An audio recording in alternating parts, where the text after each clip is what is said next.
Hey Siri, battle stations.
Hello, good morning. Good morning, good morning. Good morning, Bobby. How are you?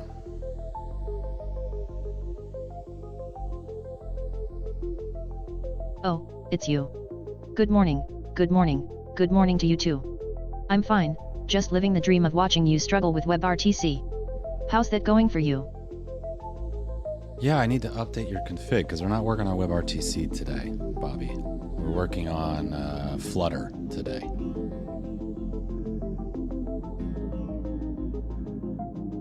Oh, Flutter, hey?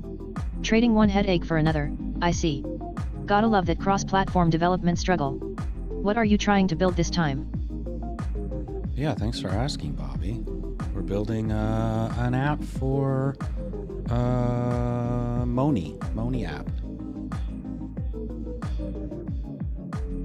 Building an app for what? Did you forget what you are doing or are you just trying to keep it a secret from me?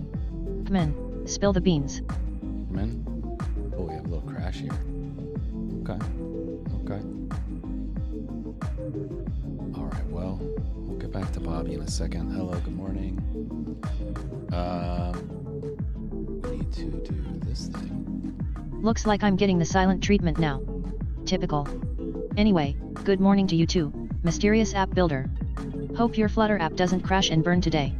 Ready to try again? Yes, I am, Bobby. Thank you. I wasn't ignoring you. I was just doing something. But I will explain more about what we're building in a bit. I got to get everything set up. Oh, I got to get everything set up. Sure. I'll be here, just waiting in the digital void. No rush or anything.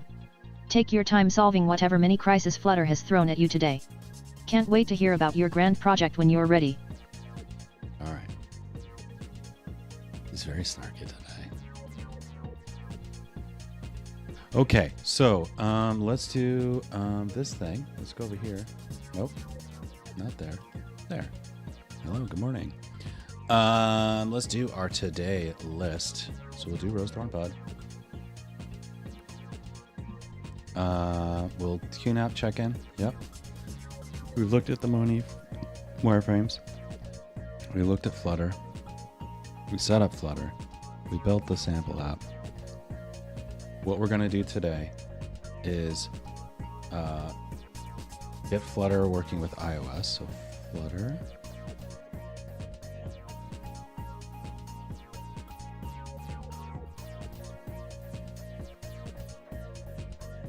Plus iOS. I'm going to see if I can try not to get those stray marks with my pencil by holding it more upright. Maybe that'll work. We are going to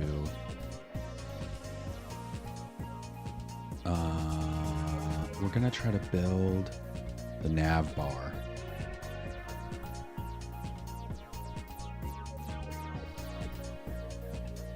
Interface.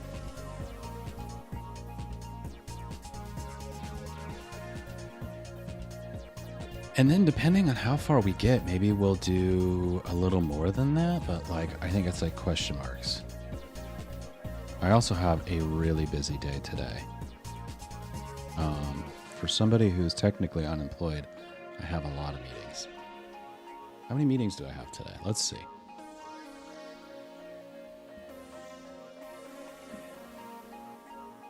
I have 4 meetings today, which would be a light day in my previous role, but that's a lot of meetings for somebody who doesn't technically have a job, right? A lot.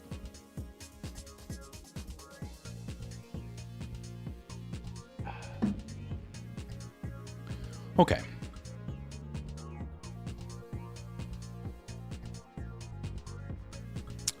Hey, Bobby, update the game to Flutter development.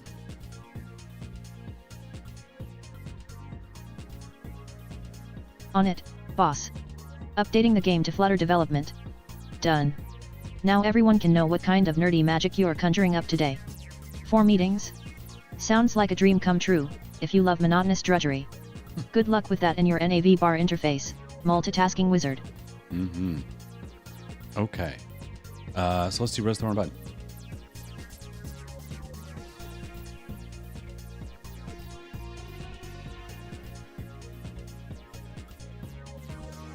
Let's do Rose Thorn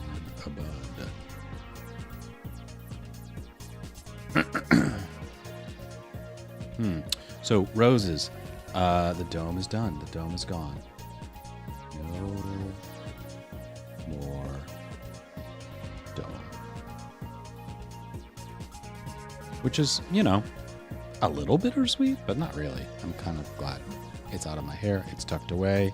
It's put away very nicely. I took my time taking it apart and marked all the almost all the pulls. I marked all the pulls. I bundled them all with like fancy colored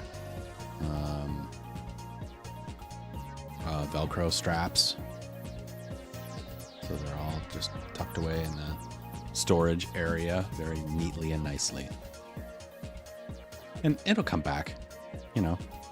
Next time I try to do it, I don't have to spend as much time building the thing. It's all effectively ready to be reassembled very quickly. So that's a good rose. I would say,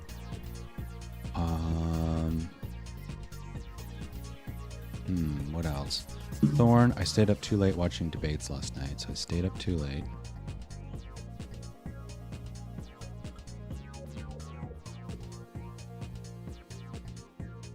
But that's okay. But I have some really cool meetings today, so meetings today. Oh no. You meetings today. I'm actually looking forward to.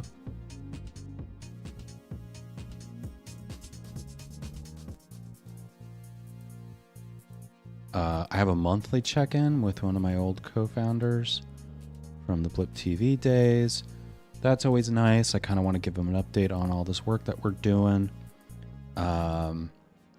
I'm meeting with the Plaid guys. We're having a follow-up meeting today. So I'm meeting with those guys.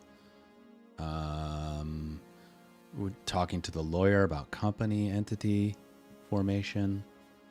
And then I'll get an update from my co-founder. And he had some pretty big meetings with potential partners this week.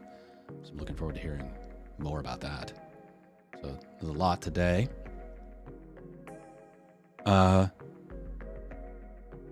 Kind of rose, kind of thorn. I'm going to put it under both. Solo parent night.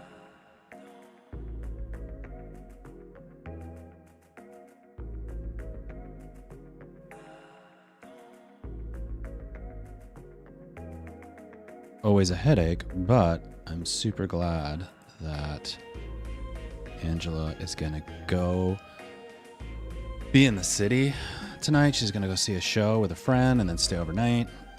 So that'll be fun for her. She'll come back feeling really good and excited and energized. That's always good. So it's both a rose and a thorn because, you know, extra work, but it's actually not that bad. It's not that bad. We're going to just wing it with dinner. You know, and usually I like make a whole thing. But, you know, no need to do that tonight. Maybe it'll even be like you know, super dad mode, breakfast for dinner. You know, we're gonna have waffles for dinner. That would be good. Maybe we'll do that. We're gonna call it dad mode dinner. Put that under buds.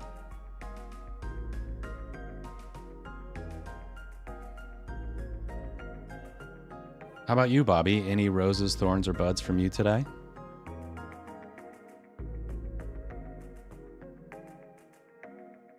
Oh, you want to know about my day? How thoughtful of you. Let's see. Rose, I didn't crash or glitch out once today. It's the little things, right? Thorn, I had to listen to someone drone on about their perfectly organized poles and Velcro straps. Riveting stuff. But, I'm looking forward to seeing if you'll actually manage this dad mode dinner without setting off the smoke alarm. High hopes, low expectations. So, there you have it. My thrilling life in a nutshell. Anything else you'd like to know? No, I don't think so. I don't think I want to hear anything else you have to say. Wow. That was harsh. That was harsh. But you did have a crash. I will say that. I see this exception. Oh. That's something we'll have to look at some other time. But the rest of it looks okay. But I'm not seeing your chat messages, to be honest. So maybe we're going to give you a quick restart.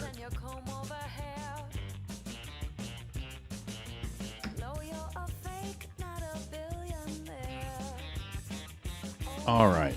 So that's our Rose Thorn report for today. I think I'm going to check in with her a little more often on that one. That was good. That was good. All right. Oh, now it's time for the keynote. It's time for the keynote. And you know, every single time we look at this thing, it's something else. Every time. All right. Share, Justin? Yeah.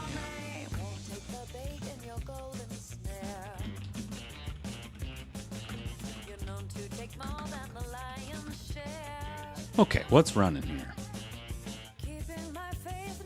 MySQL D, very good. All normal amounts of memory use. What I am not seeing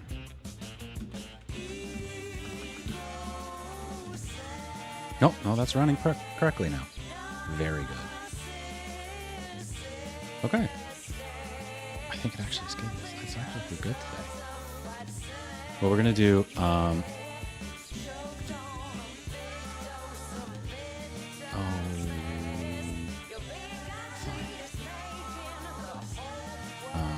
You know what?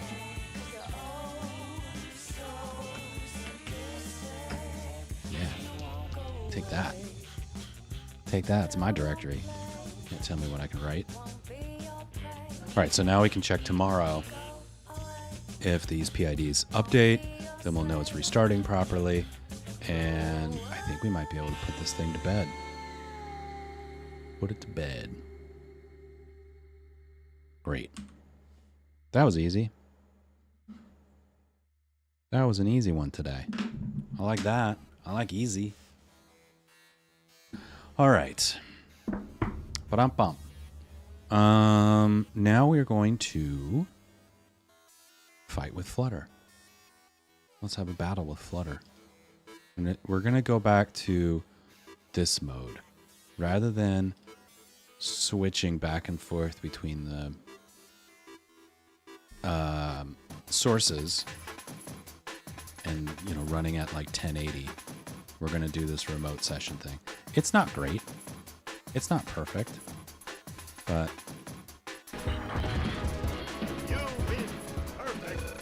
no, it's not that. I said it's not that. It's incorrect. All right, so what we're going to do, we're going to close this. We're going to close, we're going to do a new window of this guy. We're going to close you. We're going to minimize this. We'll put that away. Don't need to install viscosity right now, thank you.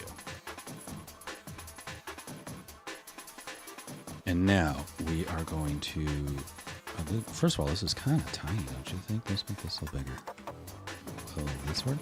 Aha. Aha. All right. Now, Command Shift P. Listen, man. Command Shift P. All right, it's already going poorly. Wasn't that how we do the thing?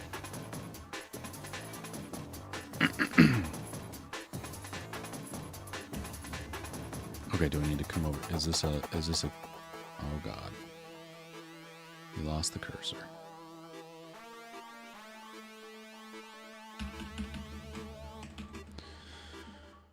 No. Incorrect. So, what we're gonna do, just make sure, okay, that does what we expect.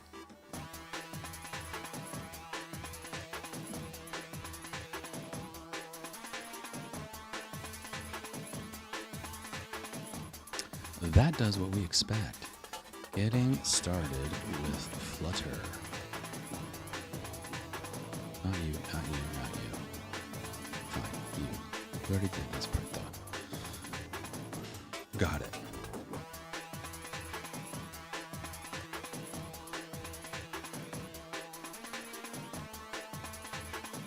Now here's a question that I have. I don't necessarily, I mean, I'm not 100% opposed to writing everything in Dart, but I also don't necessarily want to write everything in Dart. I'd much rather write the interface in Dart and then connect it to something else. Especially since, you know, I don't even know if there is Dart support for Firebase. Right? Go to the console. This one. And let's go, we're going to go to the documentation. They used to make this a lot easier to like figure out where the documentation was. Now it's kind of a pain in the neck.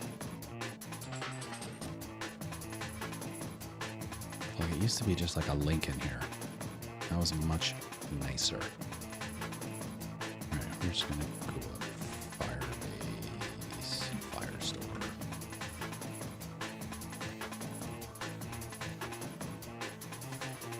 Okay. What do we got in here? Oh, we do have Dart. Okay. Alright. That'll work. So if we have to do it that way, we can do it that way. Not like, it's not the end of the world. It's not my favorite. It's not the end of the world.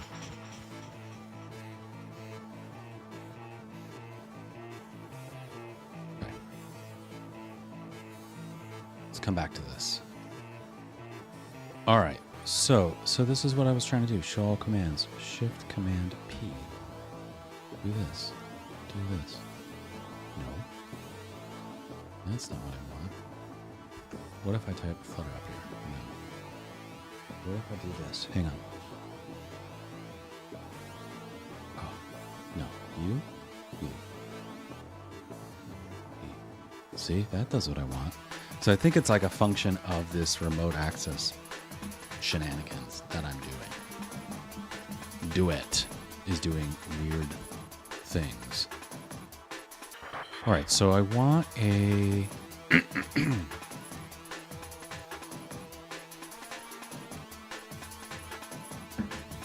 Let's just do this normal application, right? And we're gonna go, yeah, you can create it here. We're gonna call this Moni2, why not? Okay, now, when we build this, it should ask me, what are you targeting?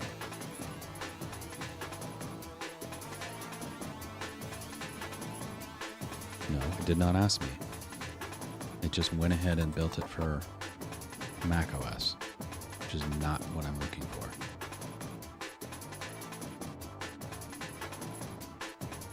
Yeah, I don't want that.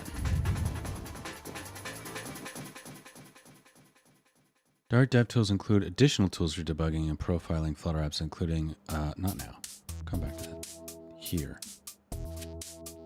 Mac designed for iPad, iOS simulator. Create Android emulator. This one.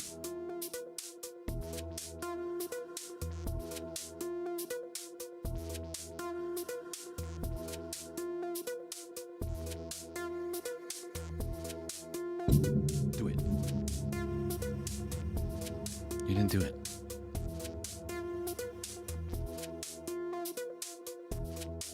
Alright, well maybe if I... Okay, so now I run and debug.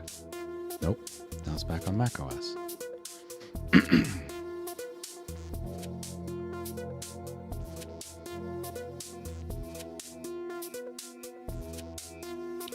Okay. Wait a minute. Maybe we need to start the simulator and then run the debug. Maybe that was the issue. Maybe that was the issue. Ugh.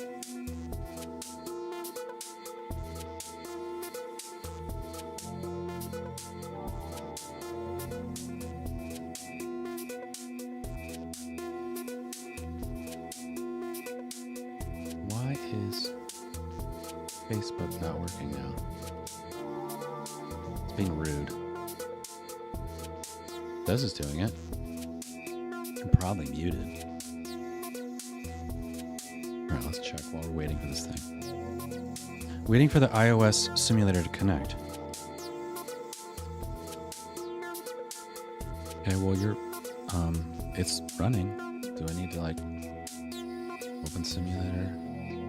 Failed. A jerk. Okay. iPhone 15 Pro Max. Run this.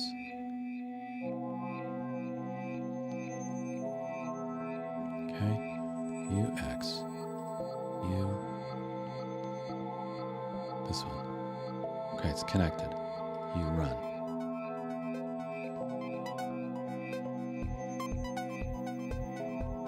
Okay, things are happening. Things are going to start happening to me now.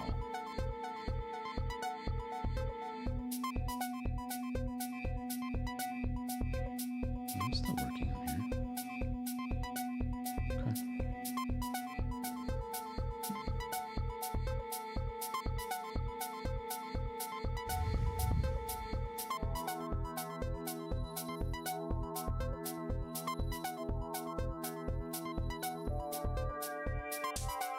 Launching in debug mode. Okay. Do it. Do it, Doug.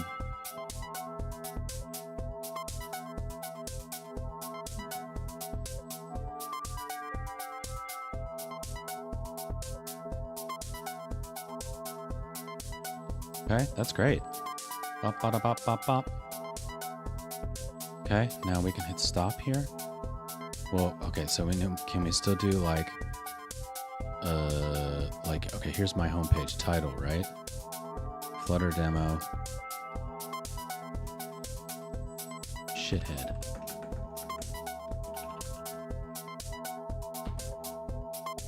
Yes, that works. Okay.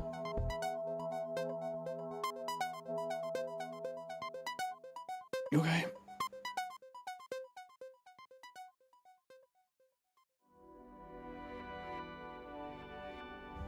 Okay.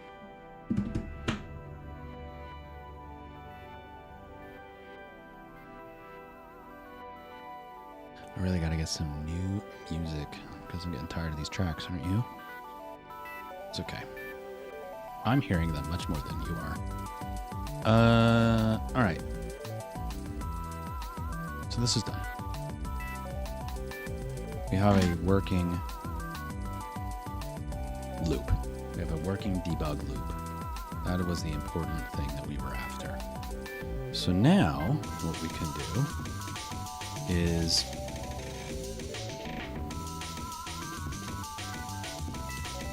this widget is the root, class my app, extend stateless widget, run at my app. All right.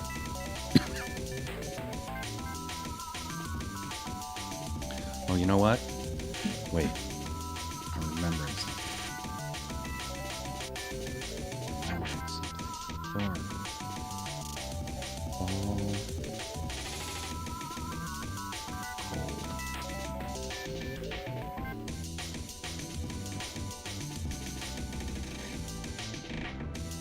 Sore throat. That time of year. It's time to get sick. Already happening. Already happening. All right, so what we're going to call this is, let's just go ahead and start refactoring. So refactor, and is there a rename? No.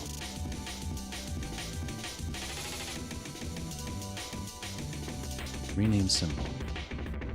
My app is going to become Moni. No. Demo app. Great. That's what I was hoping it would do. It did all the things I wanted it to do. This is a return material app. Flutter demo, theme data. This is the theme of your application. Try this. Try running your application in Flutter Run. You'll see the application has a purple toolbar. Then, without quitting the app, try changing the seed color in the color scheme below to colors green. And then invoke hot reload. Save your changes or hot reload.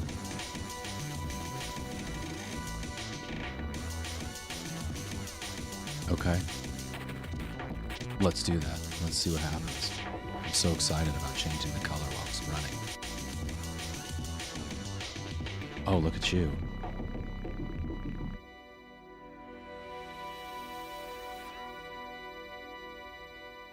Okay. You.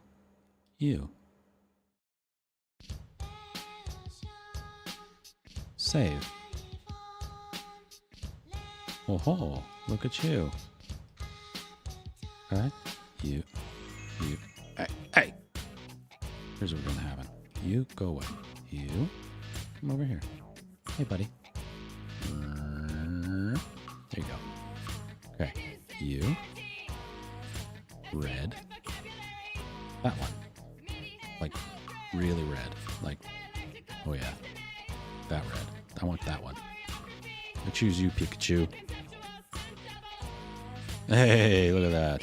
It's like magic. All right.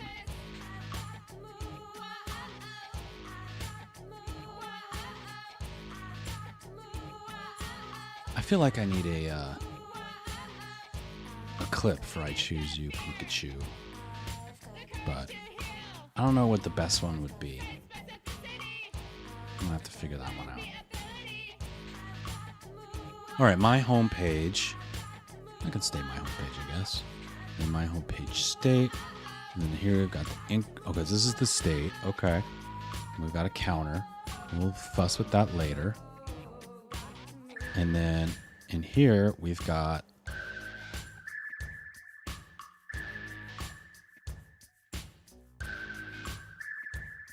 oh, these are like is this like an no?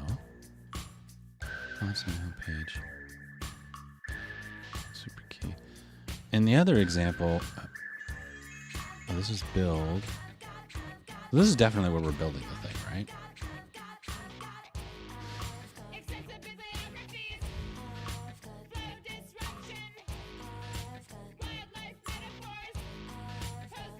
Okay, so what we're gonna need to do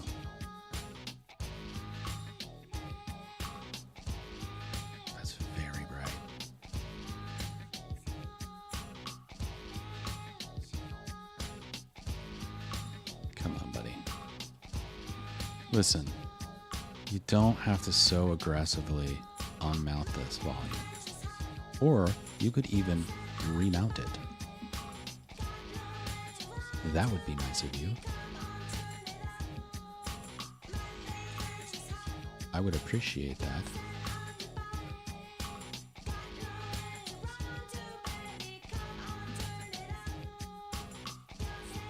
Okay.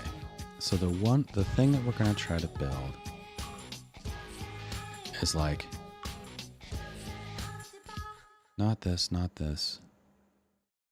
Kind of like just a blank version of this. I want the like app icon up here, whatever that is going to be, and the nav down here, and then each of these to be separate pages.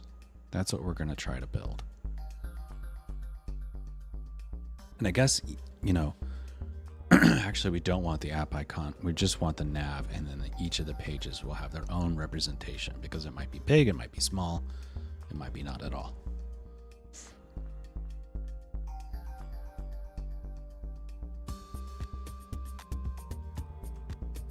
So the thing that we're going to need to understand how to do is a nav bar. That's Firebase. I don't want that. I want Flutter.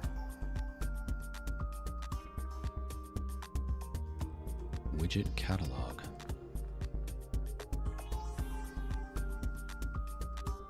Oh, interesting. So there's two different design systems. Material and Cupertino. I think we're going to want this one, right? Because we want it. We're definitely targeting iOS first.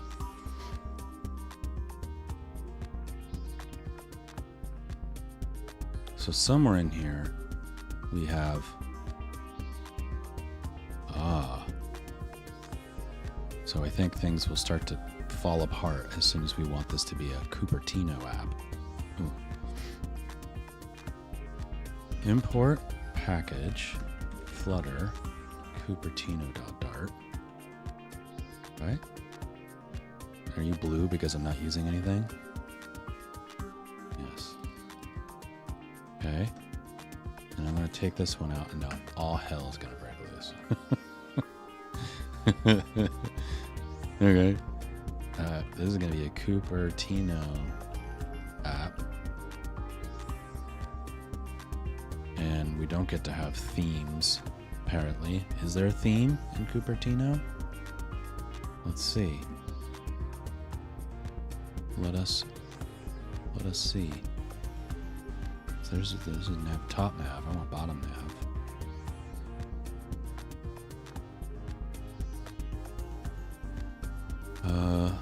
Theme. Cupertino theme data. Styling specifications for a Cupertino theme. So could this then become, instead of theme data, Cooper? No. Okay. Okay, use material 3. Makes sense that that would not be something that we would need. That makes sense. And then color scheme is not a thing. Okay, so what is in Cupertino theme data?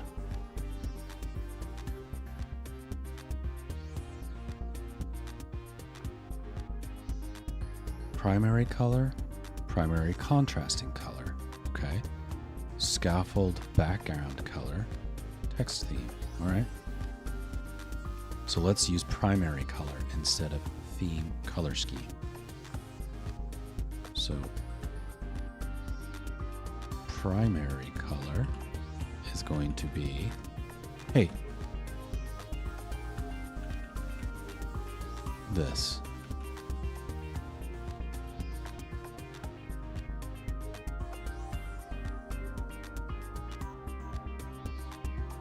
Oh God, it's very angry. Use const with the constructor to improve performance. Use const with the constructor to improve performance. I did, friendo.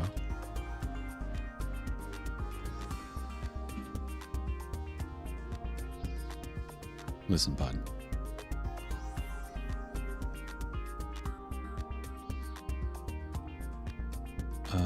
Cupertino theme data, Cupertino app. Listen, man.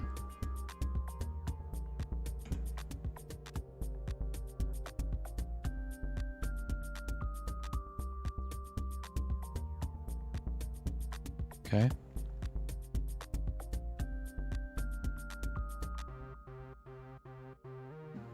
I do not recognize.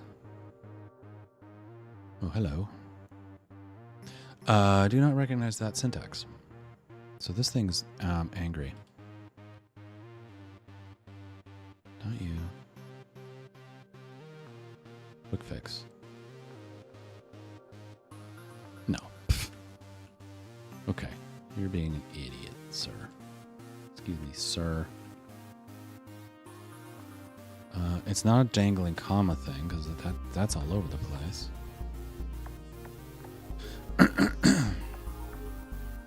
Alright, let's just get rid of primary color. For now.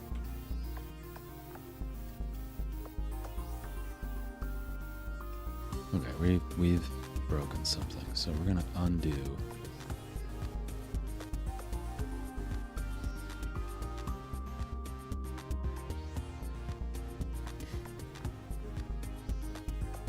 So it was okay with this,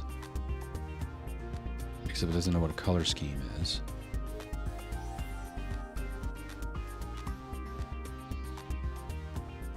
Okay.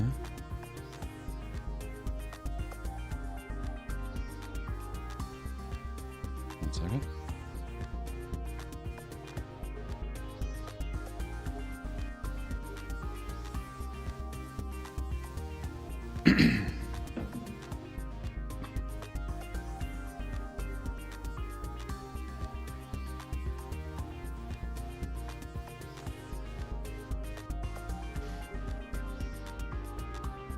All right, what if we just comment this out? It is grumpy about that.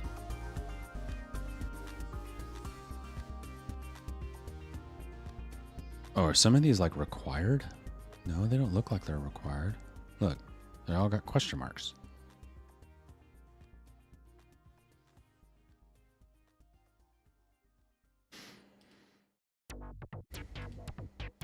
Does it need an object here? Is this the issue?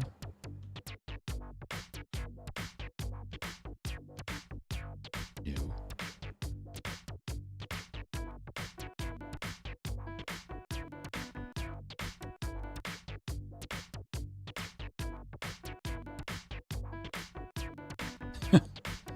Wait. All right, well, I think that's just a... Oh, boy. We got a big mess. Oh, no. We got a real big mess going on right here.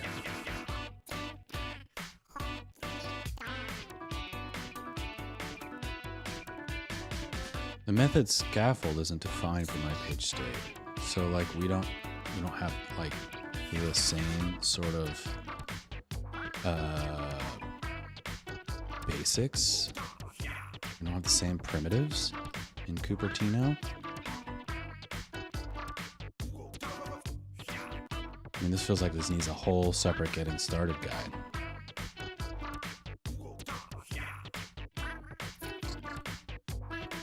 Okay, that's not helpful. It'll just throw me into widgets.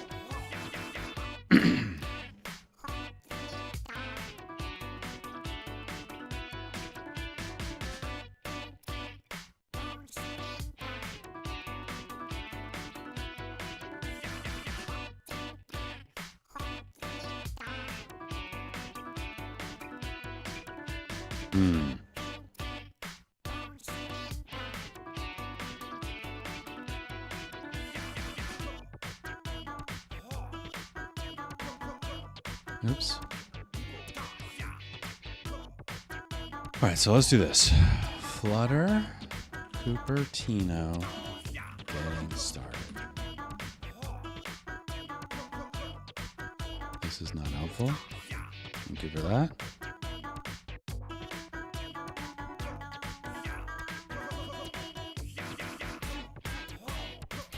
Okay, so this one imported material and Cupertino.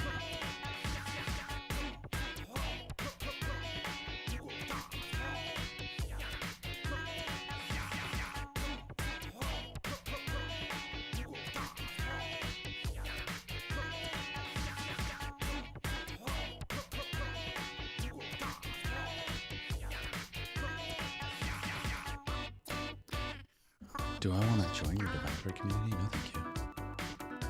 All right, so let's go back up here. We're going to import package, Flutter, material, Dart.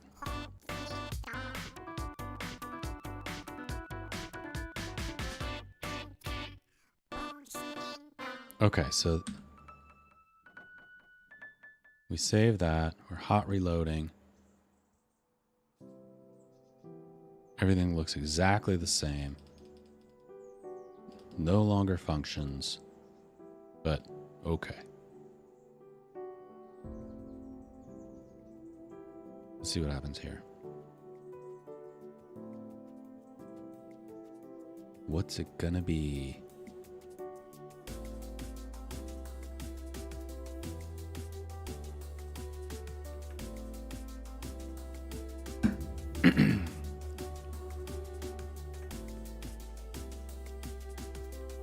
Pause on exception. Okay.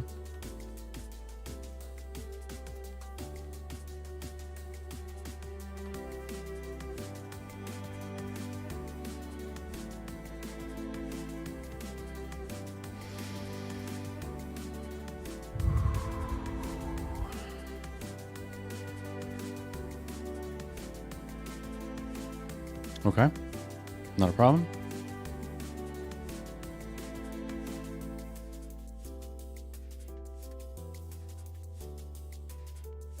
So, okay, where in here?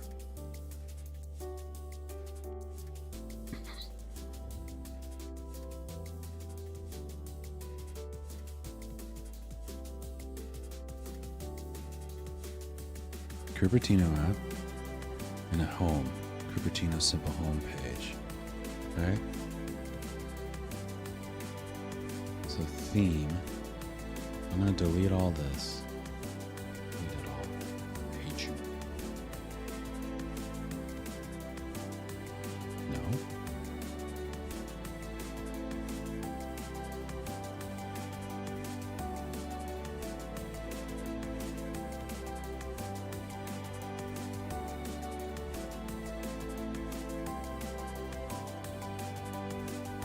Okay. Shut up.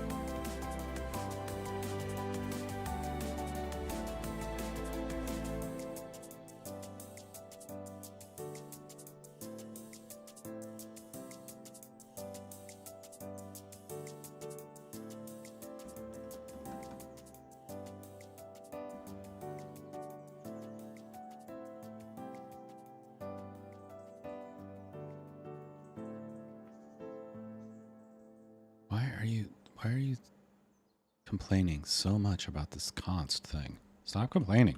Is that what your problem is? Jeez Louise. Oy.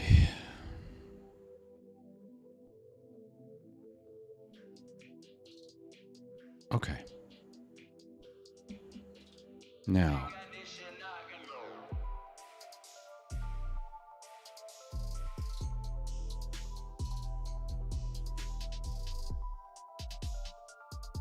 I don't want this. Pause an exception. Pause where?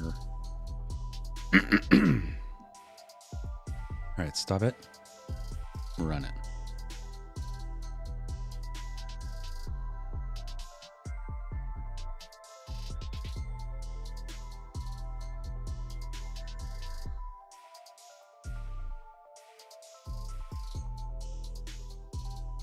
Pause an exception. What is the exception? Don't just give me the call stack. Give me the exception. It's unhelpful to just give me a call stack.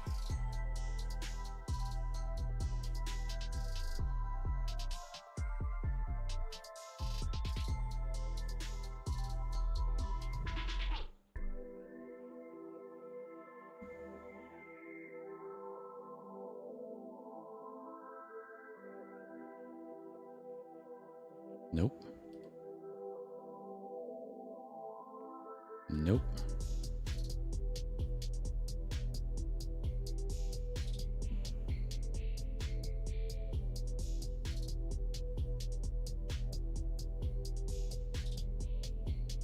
This is all like, yeah. No, it's up here. So here's where the exception is.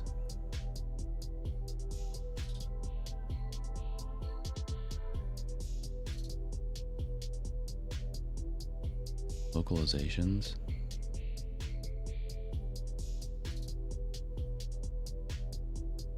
Introduce material localizations. Either use a material app at the root of your applications to include them automatically, or add a localization widget with a material localizations delegate.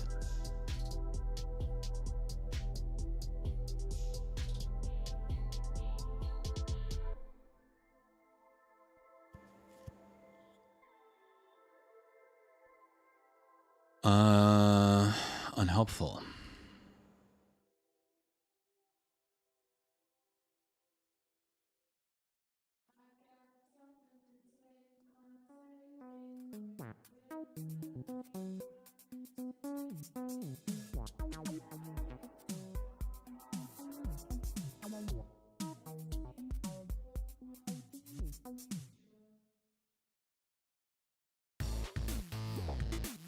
Add a localization widget. All right. Well, does this thing have a localization thing in it? Fuck no. What an asshole.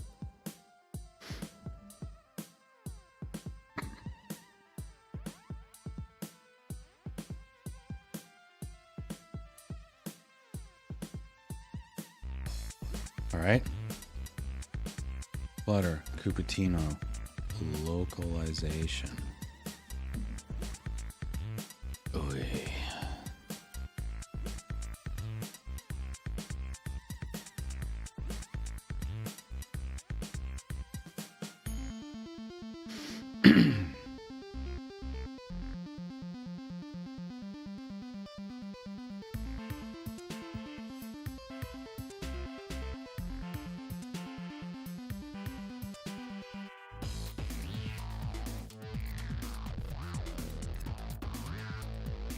Okay.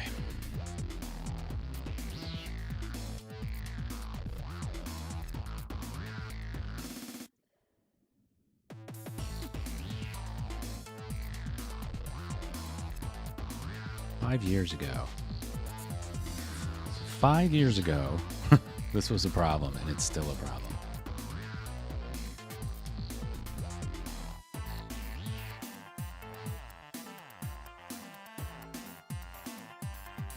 You should not wrap Cupertino app into a localization. Cupertino includes insert its own localization widget, so whatever you added above just gets overridden. Instead, pass your delegates directly to localization delegates of Cupertino app. Just add to bottom global Cupertino localizations delegate where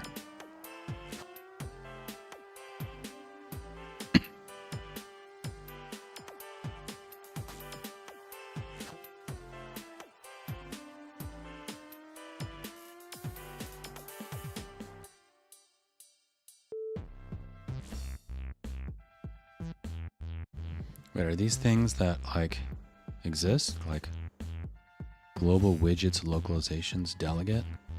All right, come back here. Come up here.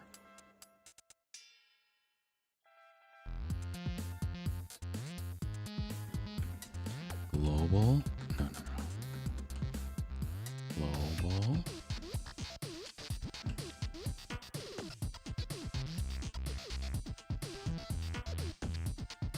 Widgets. Localizations. That is not a thing.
I'm just making things terribly worse. All right, you go there. Okay, this. You know what? Fine, don't be. Okay. Now these guys. Where do I get these guys? Need to import something.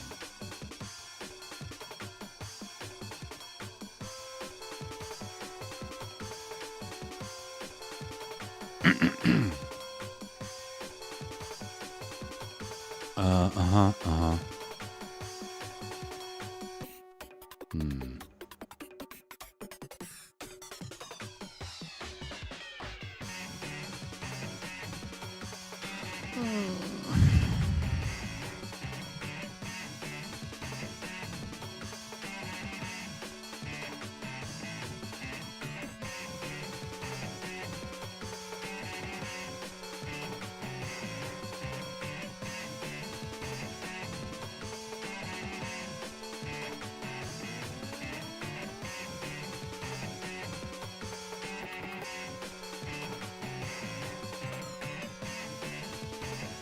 Do I need to, like, add a thing? Oh, come on, man.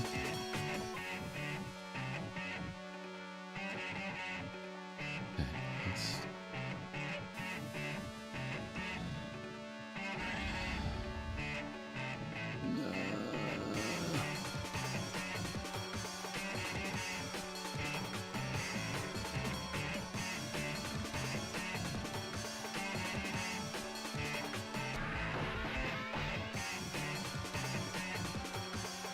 Oh, I hate it. I'm already mad about it.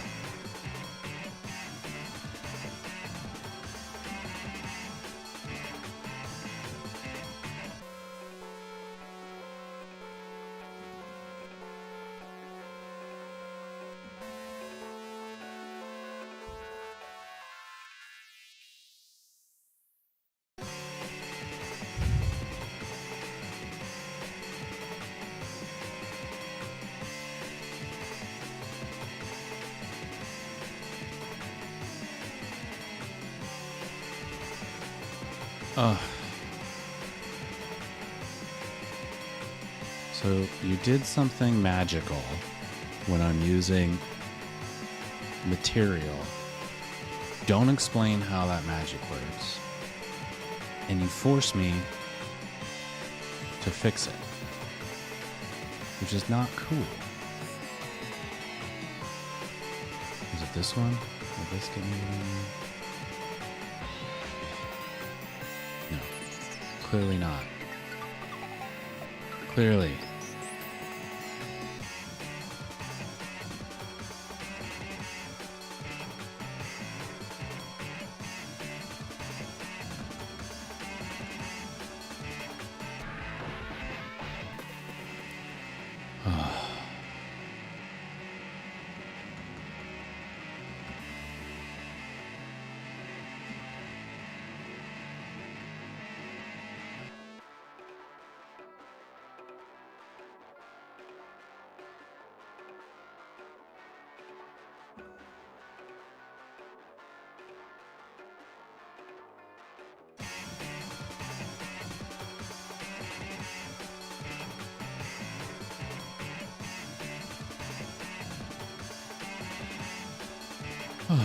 Okay.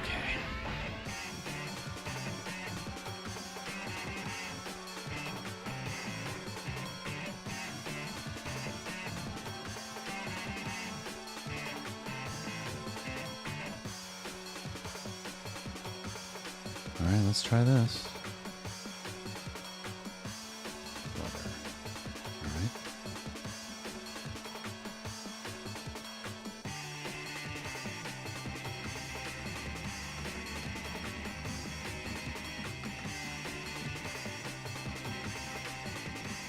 This stupid duet thing has a massive delay if you hold down the shift key and you type and keep missing the uppercase beginnings of things. Ugh.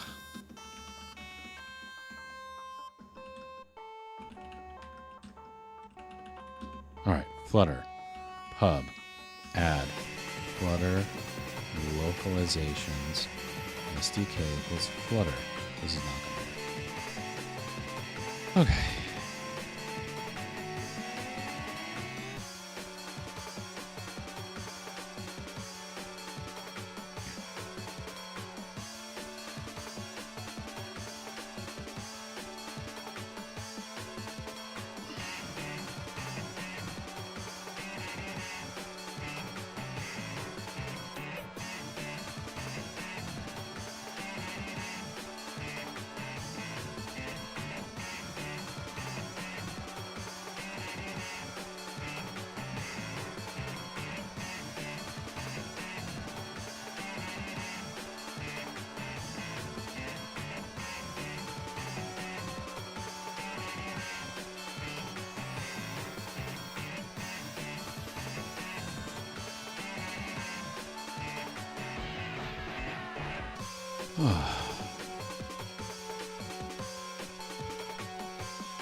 Man, we were making good progress. Things were coming together, and now it's just like frustration. I love it when a plan comes together. Yeah, it's not coming together. I love it when a plan comes together. All right, this creates a pub spec YAML with the following entries. Okay, so what's in my pub spec YAML?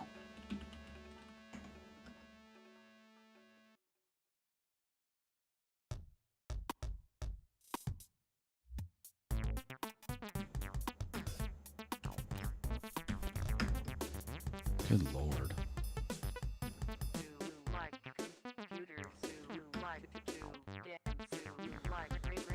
Okay, I don't have a pub spec YAML. All right, getting frustrated again. All right, you die. You come here. You here. Clearly do have this file.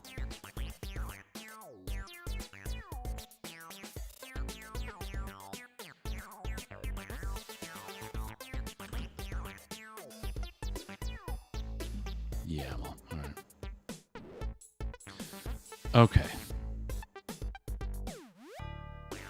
The following line ensures the material icons font is included in the application sequence icons. Okay.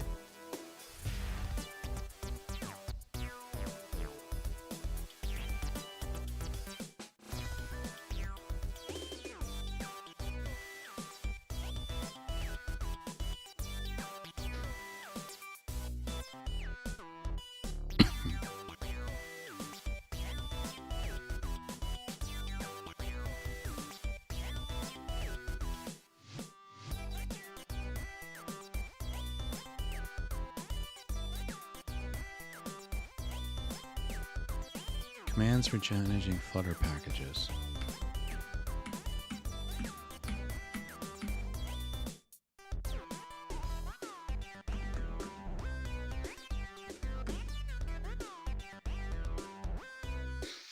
Okay.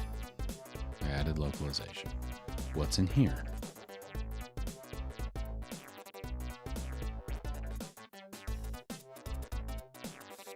Localization. Cool. Great. Very fucking good. Now, import. Package. Flutter.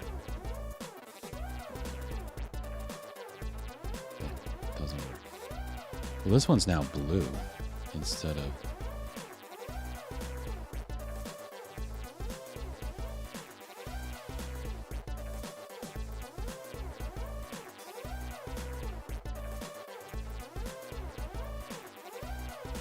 And these things are now okay. All right, so what happens if we hit build? I mean, that warning seems to suggest this is not going to work, but...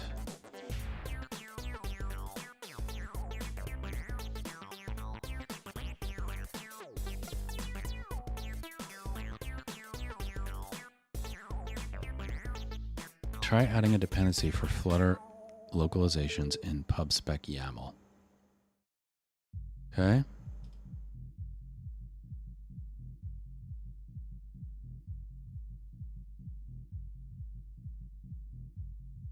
Dependencies. Flutter localizations.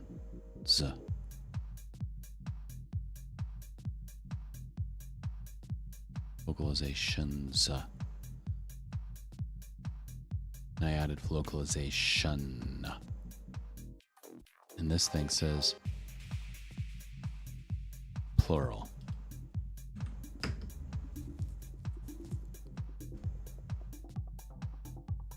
Okay. Bird's a liar.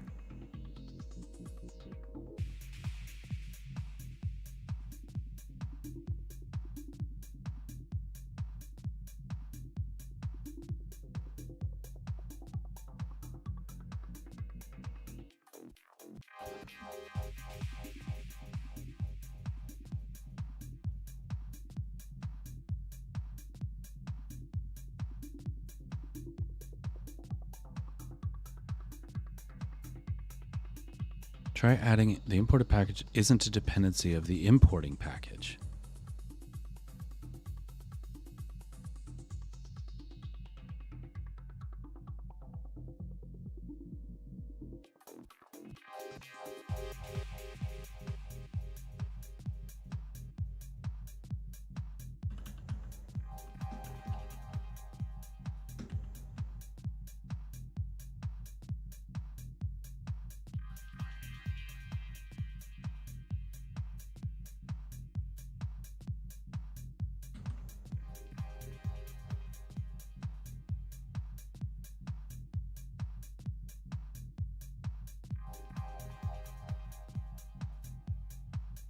Decided to give up on native Apple dev. For now,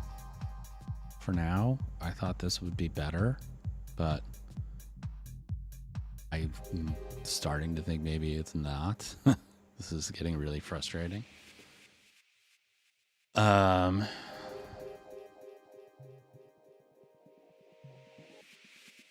mean, I do like the idea of building something and having it work on Android. That will be eventually something I have to do. But I've also built Android apps before, and it's not the end of the world to build it again.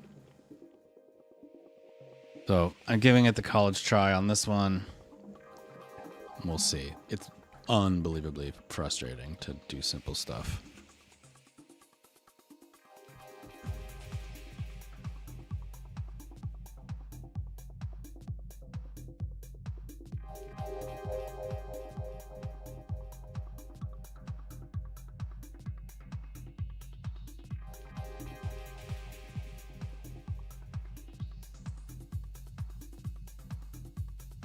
All right, can you? All right, here's what we're gonna do. Quick fix. You quick fix it.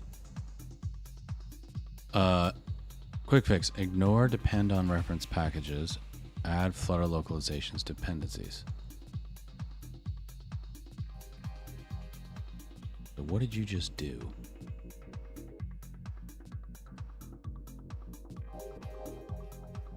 Asshole. Okay. All right. Run. I don't want to run YAML. I want to run this.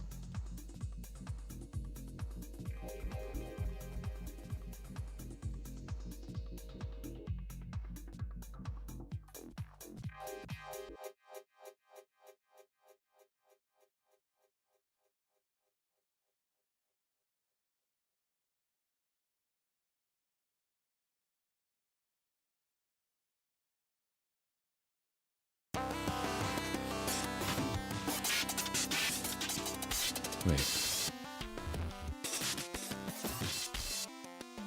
Oh no.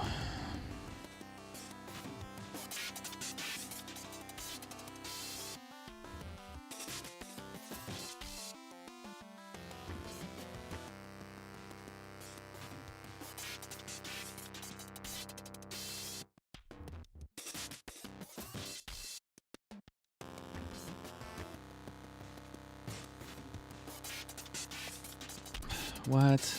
This just worked.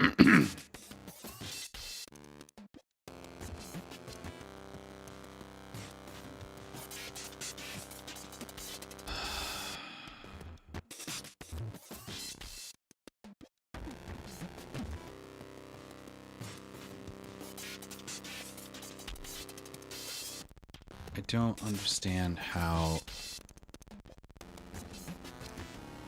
all of a sudden the build system no longer functions. Like, all I did was change I changed the type of app and added this localization piece. And now it's like, oh, you can't build for this target at all.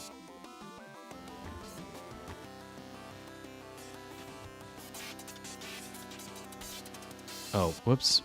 I didn't mean to be on that view. Sorry. No Red Dead today.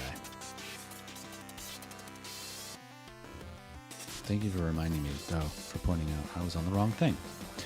Okay.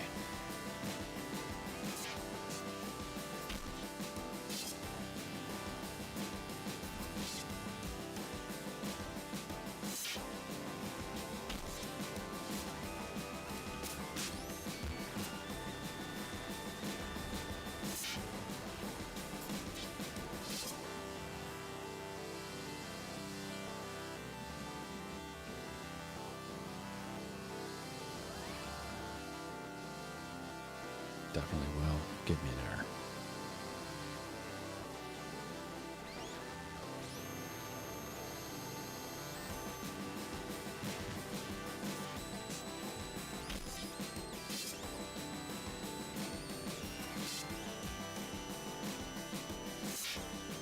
Okay.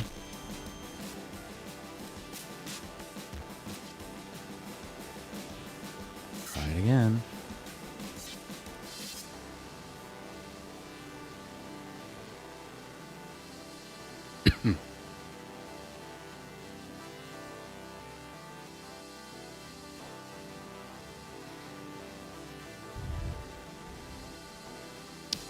I am not trying to touch Ruby, but this thing requires Cocoa Pods, which is Ruby.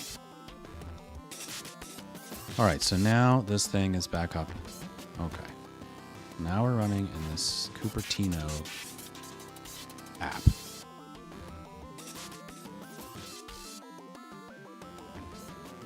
So now, that's a pain in the ass. We should be able to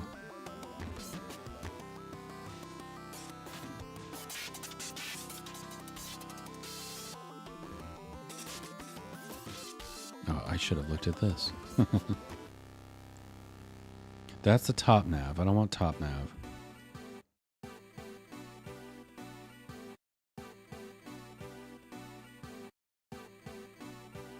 This one.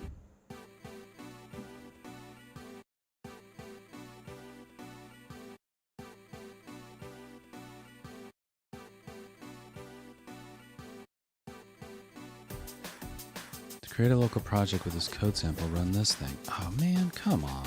You son of a bitch. Alright, let's try that. Why the fuck not? Why wouldn't we do that? Alright, so let's go here.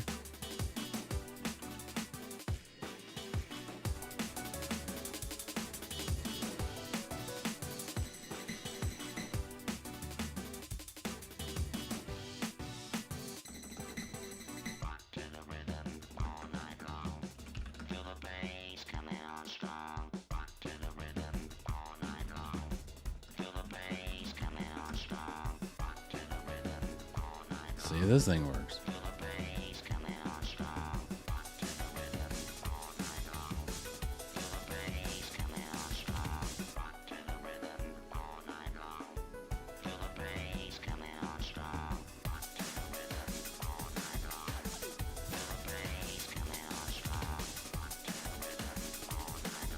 Okay.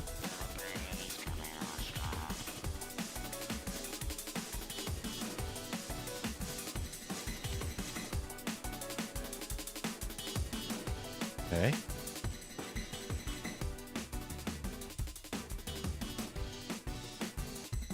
Oh, I see. Page 1 of tab 2. Page 2 of tab. Okay. Okay. Okay. This is like a good starting point. All right.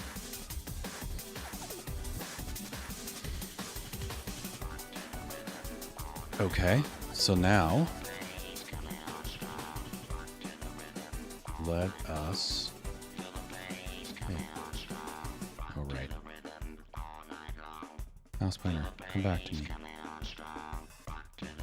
So let's add these tabs at the bottom.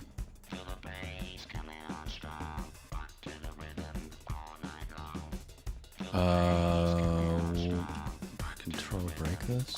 Control CU. Oh, quit. Here we go. All right, now you open folder. This one. You. Lib main. Debug run. Let's make sure this works.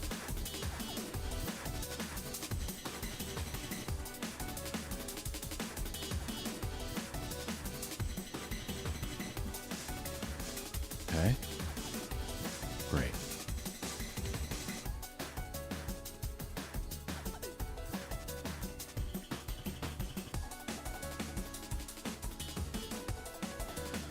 Okay. We definitely want home.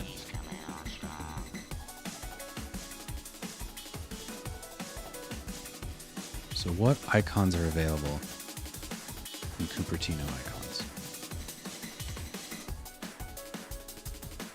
How do I look at these?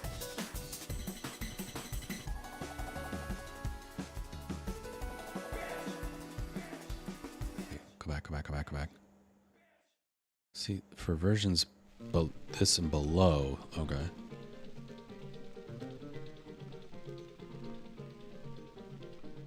Okay.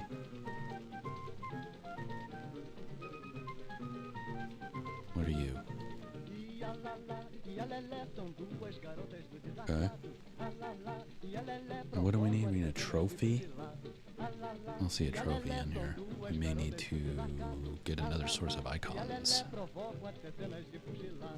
Se alguém quer vir pro samba, olha a roda com a fé. Se quer loura tem lalá, se quer morena tem lelé. E depois faço uma ideia, o que é que o samba dá? Com a loucura da lelé e com a doidice da lalá. E a lalá e a lelé são duas garotas do desacato. A lalá e a lelé provocam até cenas de pugilato. A lalá e a lelé são duas garotas do desacato. A lalá Tropical Storm. provocam até cenas de pugilato. Alelé, que coisa louca, é bondosa em vez de má. What else could it be?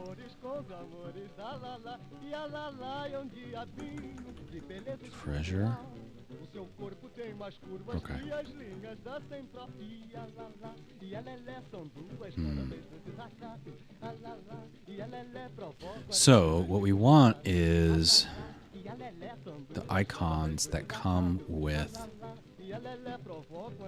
what's in here? Location, mail, a metronome, money, music,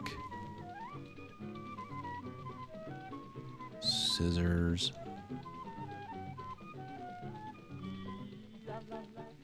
Guess a star would be okay for now. E a lelé provoca até cenas de pugilato. A lalá e a lelé são duas garotas do desacato. A lalá e a lelé provocam até cenas de pugilato.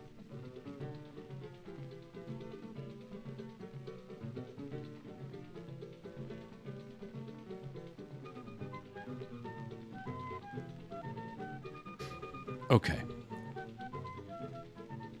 Great. Now, these guys, these icons, what icons are these? Where do these come from? And can I pull them into icons? Let's see if I can say balsamic icons.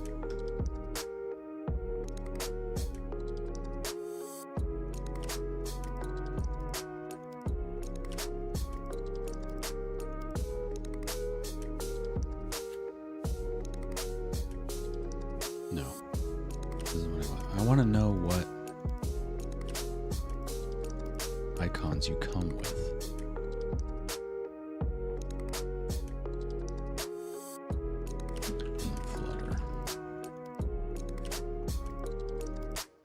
And I guess I got like export. Oh, material symbols icons.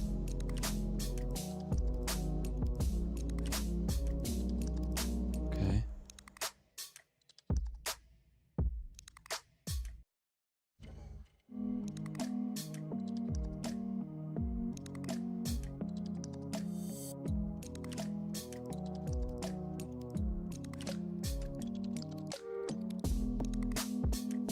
Can I search?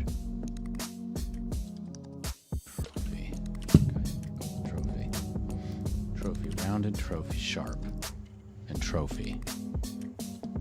Okay, and these are materials icons. So can I say, will you get mad at me? Will you be upsetty spaghetti? Material icon.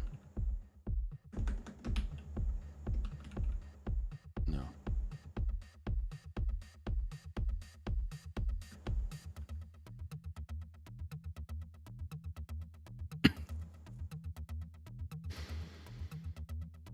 What does icon take?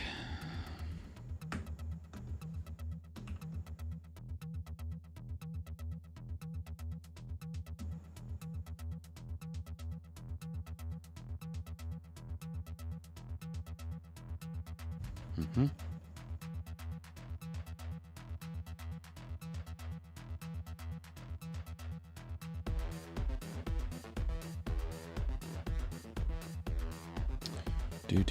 Do.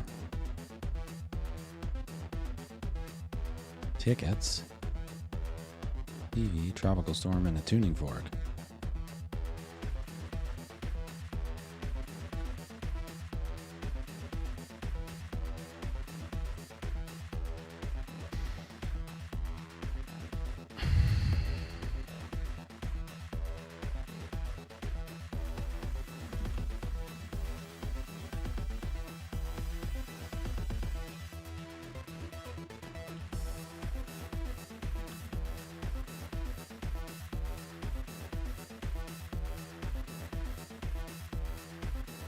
All right, let's just keep it as a star for now. And then we will need to figure out how to get other icons in here, because I don't want it to be a star, but that's fine. All right, so now we need something for the treasure, for rewards. Bottom, come on. Navigation bar item.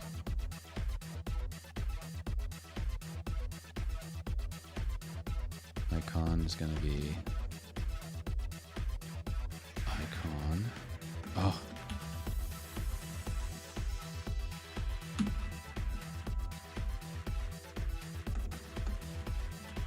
Reward. What's a good icon for reward?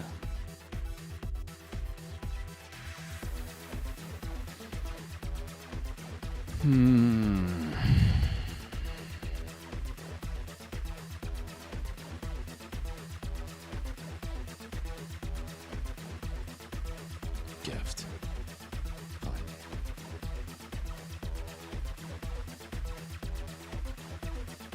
Label. Rewards.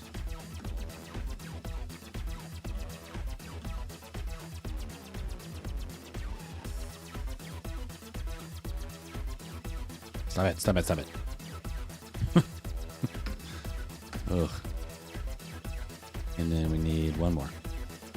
Bottom.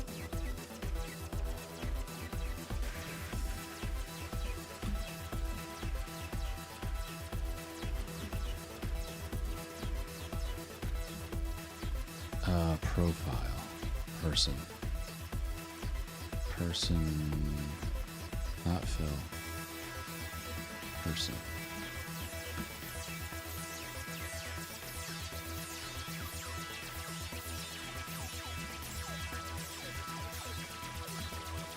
Why are you mad? What'd I do?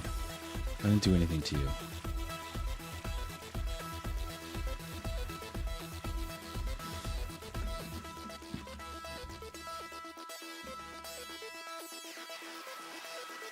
What are you so upset about?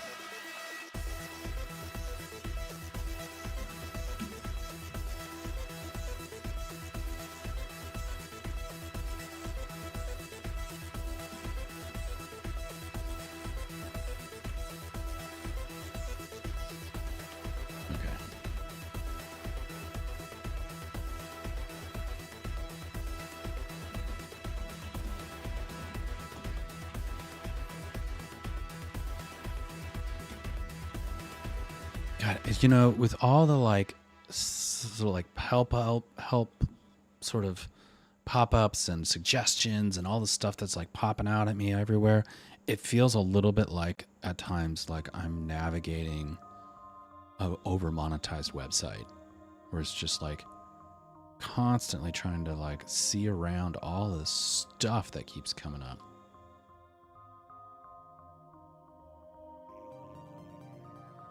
All right, so this thing like figured out how to make tabs for each of these. So was there like a for each? Oh my God, what a mess. Tab builder.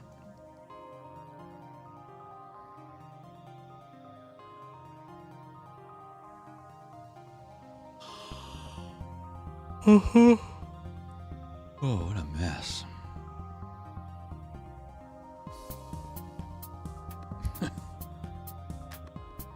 Just that easy.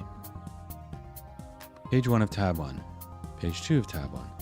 Page 1 of tab 2. Page 2 of tab 2.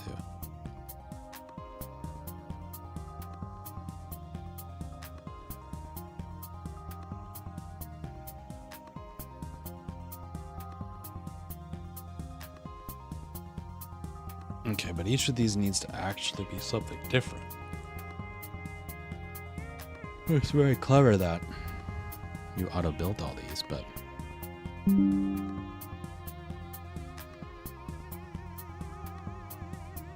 I need them to all be separate.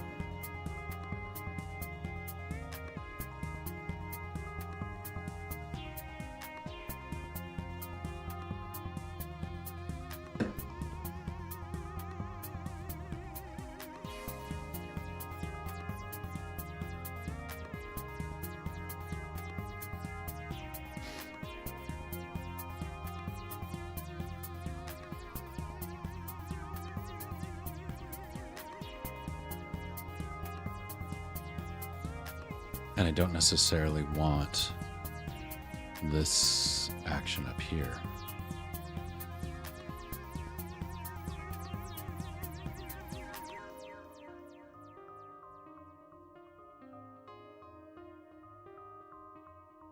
So I don't necessarily have to have this navigation bar.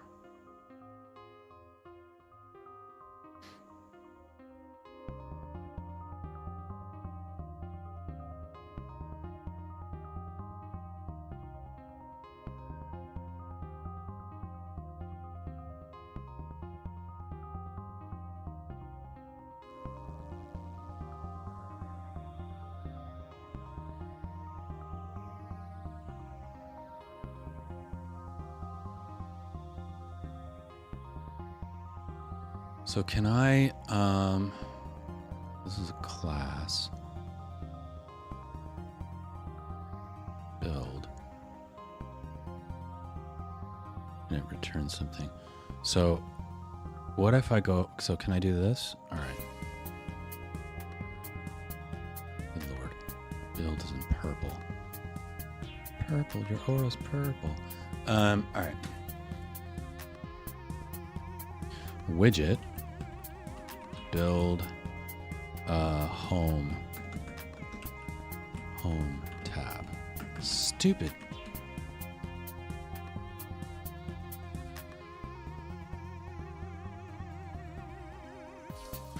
And it's gonna need the context. Oh my God. Build home tab.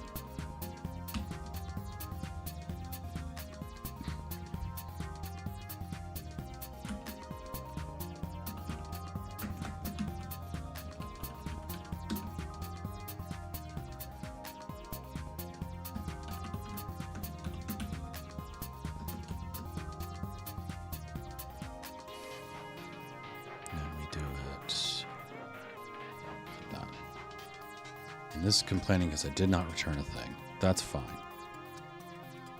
And what I'm going to return is not actually a widget. I'm going to return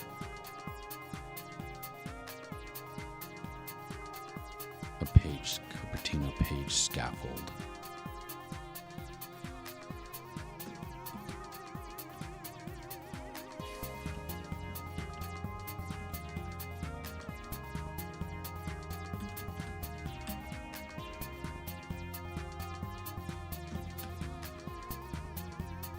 build home tab page. I don't want to call it just home page because that is a thing that is used elsewhere as a thing. So, all right. So now in here, I'm going to return create between a page scaffold that doesn't have this navigation bar and has different children.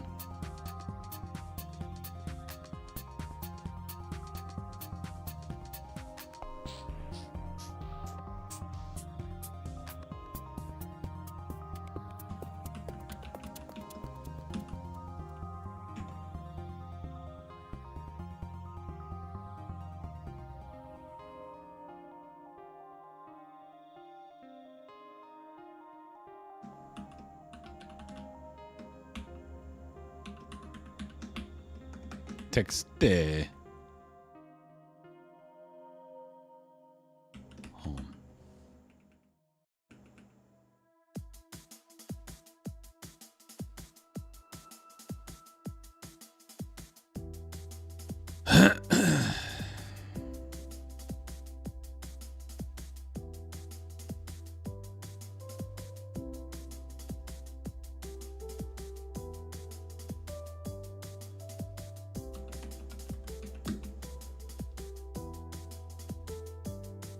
Too many positional, but one found. The center needs a child.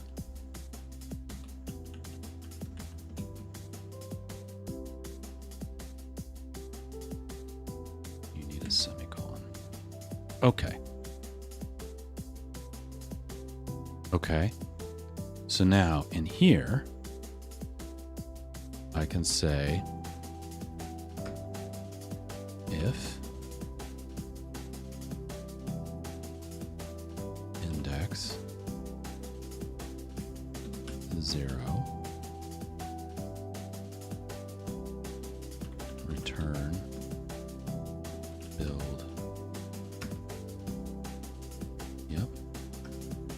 else do all that stuff. Now if statements should be enclosed in a block, curly braces, fine.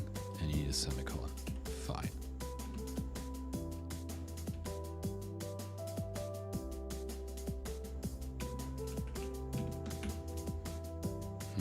Look at how cuddled that else is. It's so cuddly.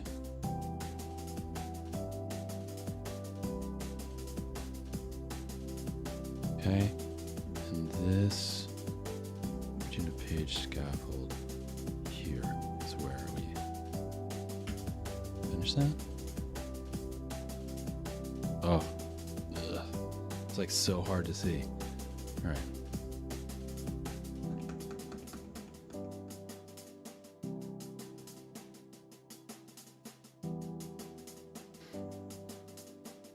Can you show me where this is? Can I collapse you? Collapse you.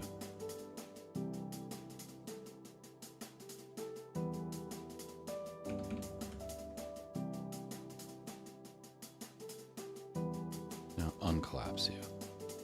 Now, are you happy? Okay, and I also uncuddle. Okay. Reloaded. This did not do what I wanted.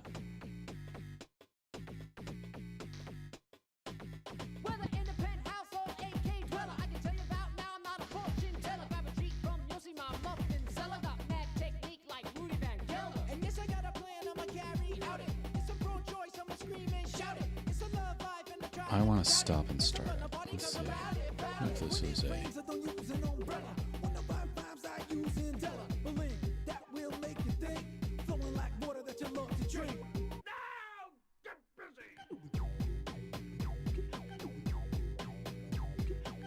Aha!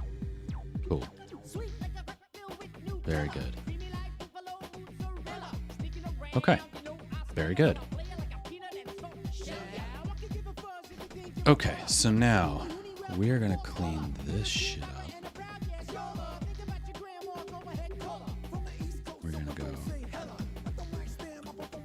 Cupertino page scaffold build, and this is going to be a build.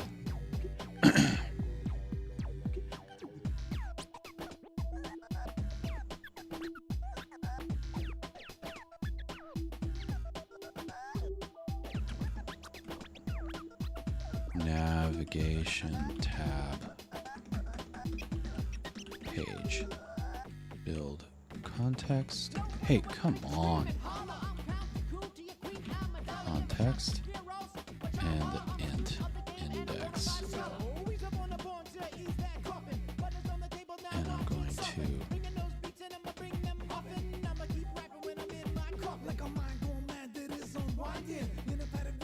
copy you, put you in here.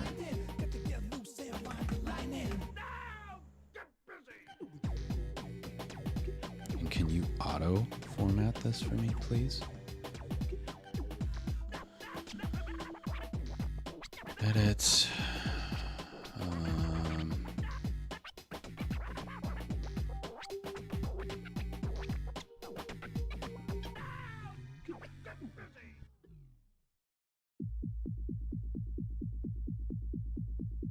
There you go.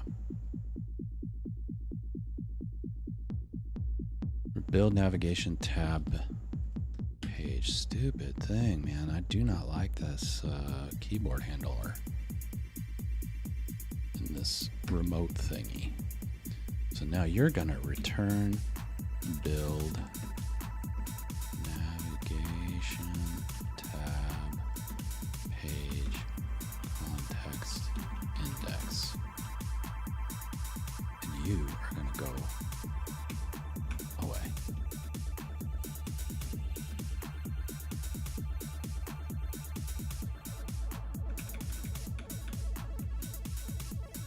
Okay, save that.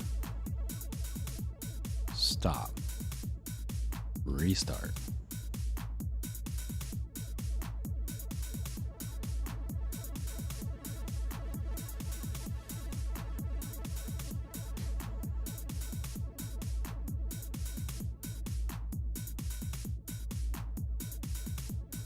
Great. Okay. Very good. Now it is less horrible. Much less horrible. Okay. Great progress. We're only an hour and a half in, and we've already established our nav bar interface. We've already done this. We're on question marks.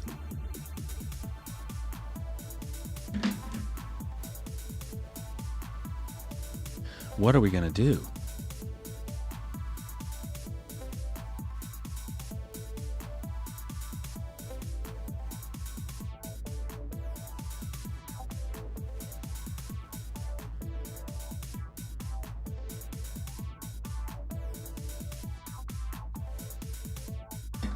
Well, first, let's see about if I took this thing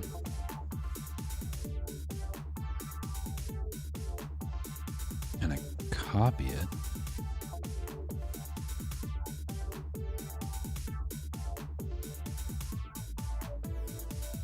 and I come over here and I paste.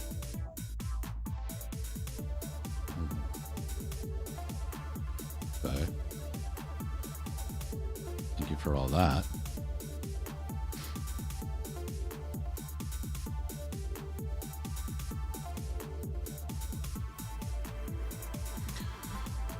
Okay.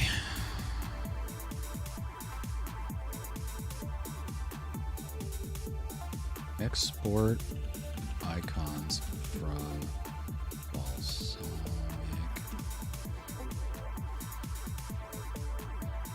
wireframes.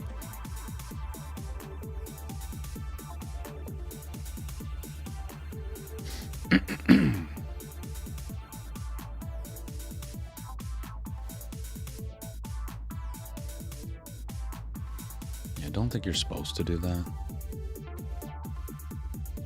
Because they are just wireframes, so. What other icons? So let's go. Flutter icons.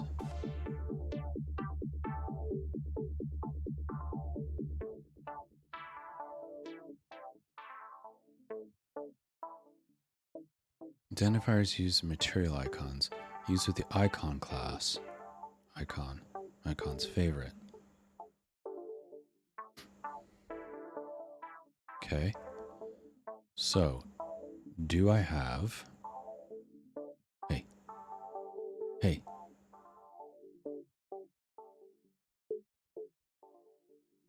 So can I change this one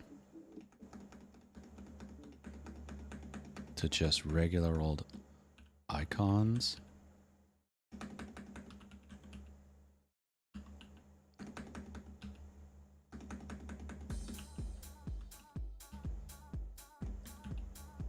No.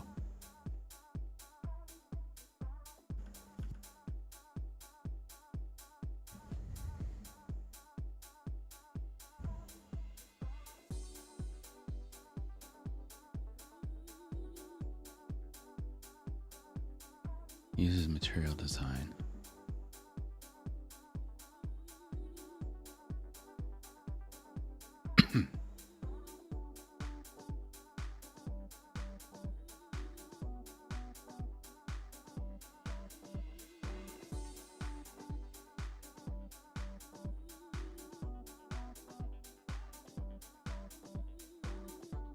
Okay.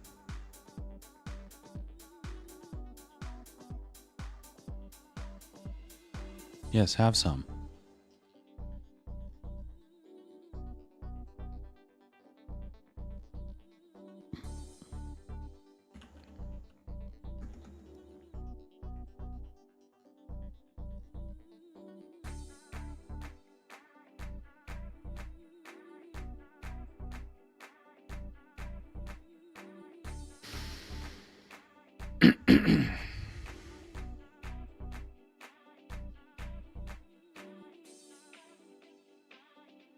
Uses material. Okay, so let's go back here.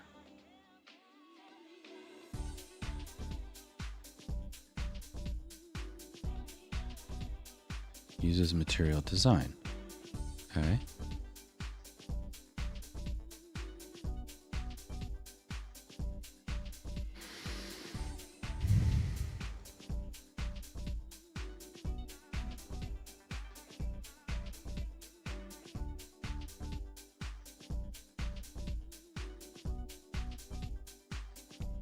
Maybe I should just stick with these icons because they're like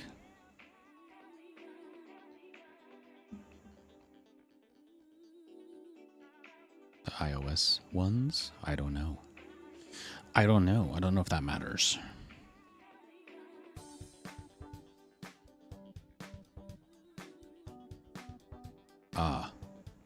So if I go in here, import package, Flutter material, .dart, then do I get access to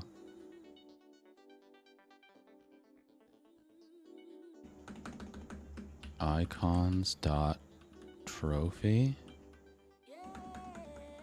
Icons dot what was it called? Event.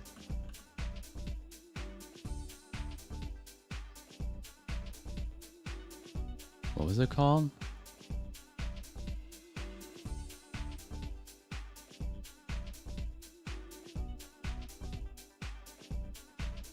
Emoji events. Emoji events. Emoji events. Okay. All right. I choose you, Pikachu.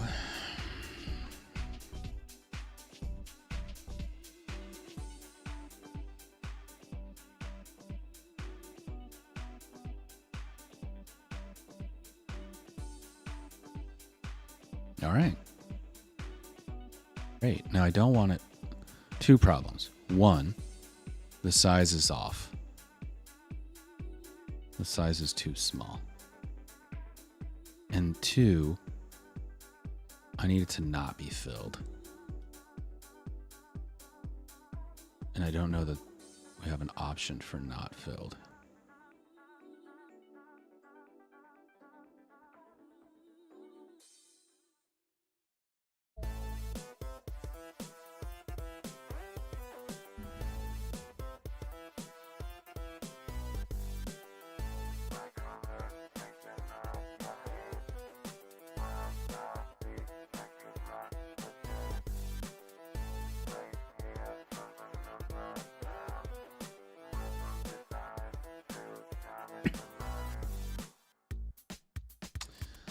So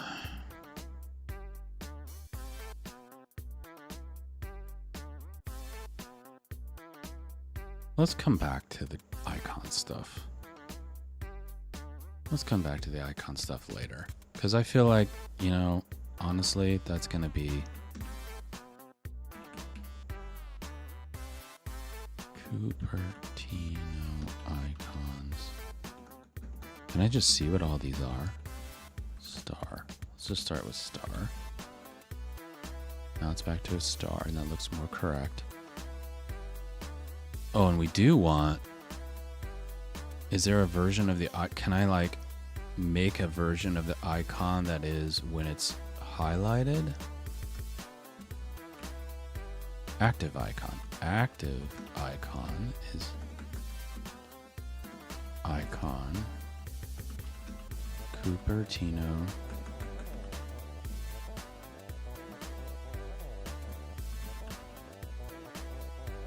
Icons. Home.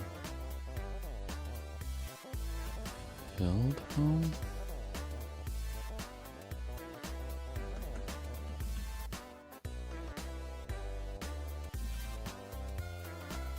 House fill?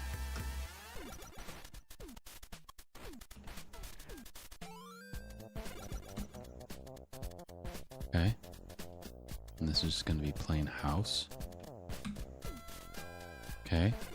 And then this one will be active icon. A. Icon. Hey. Cupertino. Oh god. Star. Fill.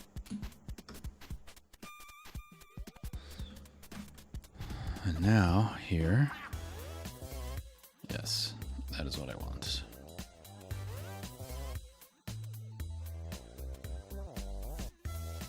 And then is there a gift fill? Oh.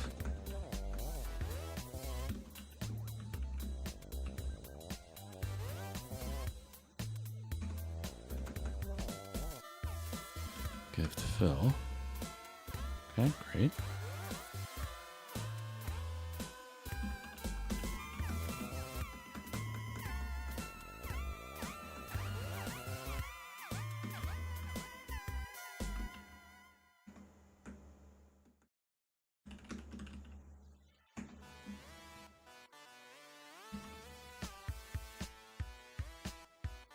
Okay. Bully. Okay. Now, in the home view. Oh god. Come here. Come here, mouse. Oh god. Alright, here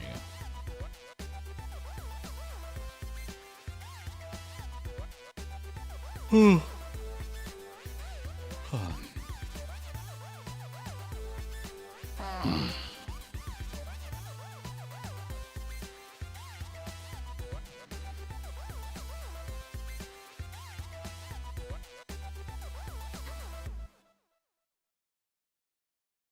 So here's what we're going to do. We're going to go to this guy.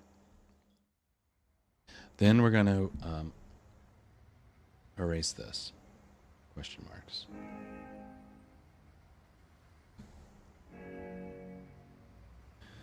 I want to do two things. One, I want to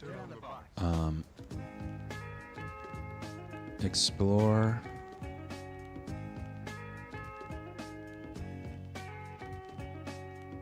non-Dart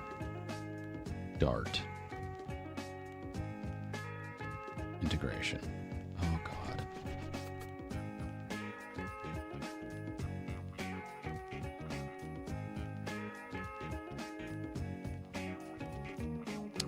Stop it. Please stop. Ugh.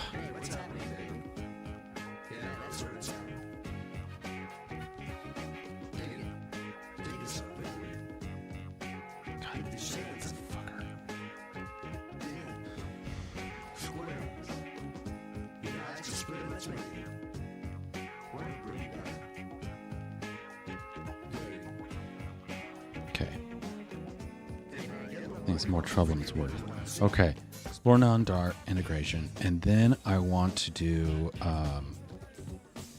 connect.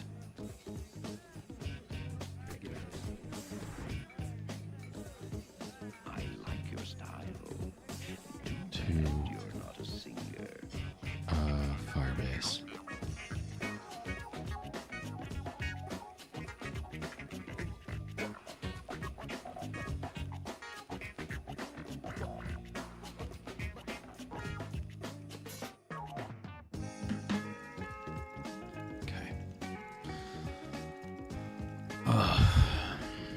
Okay. First, I'm going to take a break. Maybe get some more coffee. Yeah, I need more coffee. Drink some more non-coffee.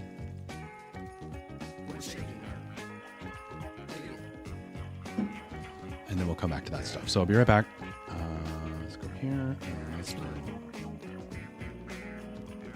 This is address.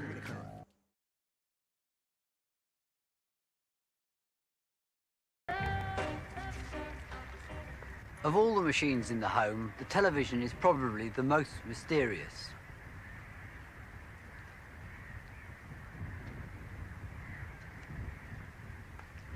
The very idea of a machine taking something out of the air and converting it to recognizable pictures would probably seem quite absurd if it hadn't actually already been invented. And all that's inside these machines is a mass of equally mysterious bits and pieces, none of which appear to do anything at all. There are basically two things inside a telly: the circuit boards that process the signal being picked up by the aerial, and the picture tube or cathode ray tube that actually creates the picture you're looking at now. We'll be looking at both in detail later on, but surprisingly the idea of television started long before the days of electronics and cathode ray tubes. While an electric telegraph cable was being laid across the Atlantic in the 1870s, it was noticed that the resistance readings were varying according to the light falling on the instrument. Quick, close the door. Now look at this. Look at that. I say, the needle's moved. Oh, how did that happen? The reason was this resistor, made of an element called selenium. If we cover it up, you should be able to see the resistance change. Not very spectacular, but this chance observation out in the middle of the Atlantic was really the first tangible evidence that light could interact with electricity. This discovery, coming almost at the same time as Bell's discovery of the telephone, led to a rash of speculation that communicating in vision as well as sound would soon be possible. But no one could make it work. One of the reasons was the inadequacy of the selenium itself. It actually reacts quite slowly to a change in light, much too slowly to be any use for television. After the initial failures, more theoretical proposals for television appeared in the early 1900s, incorporating the newly invented cathode ray tube. But it wasn't until the 1920s, when powerful valve amplifiers and fast-reacting light-sensitive materials had been perfected, that the technology to make television possible had really arrived. A Russian physicist, Vladimir Zworykin, who had immigrated to America, patented an all-electronic system in 1923. But I was keeping after my boss all the time for permission to work with television. So finally, after several years, I was giving the permission to do it. Now was the work I was looking for a long time. So I put all my efforts in this thing. I worked days and nights practically. And after about a year or so, assembled whole system, including the cathode ray pickup tube, which I called iconoscope, and cathode ray receiving tube, which I called kinescope, from Greek words. Needing more money for research, Zworykin arranged to show his pictures to an executive from Westinghouse, where he was working. He wasn't very impressed. So finally he asked me a few questions, mostly how long did I work with this system and so on, and departed, saying few words to the director of the laboratory. Later on I found out that what he said was, put his guy to work on something more useful. So Zworykin's system was delayed, which left the field open for a young Scottish inventor. John Logie Baird was one of the least academic early experimenters. In his youth, he worked as a mechanic while also embarking on entrepreneurial schemes. Johnny, I was wondering about the undersocks. Do you have any on the go at the moment? The undersocks. That's a wee sideline of mine. He also attempted to make artificial diamonds using the facilities of the power station where he worked. This will make me famous. To create diamonds.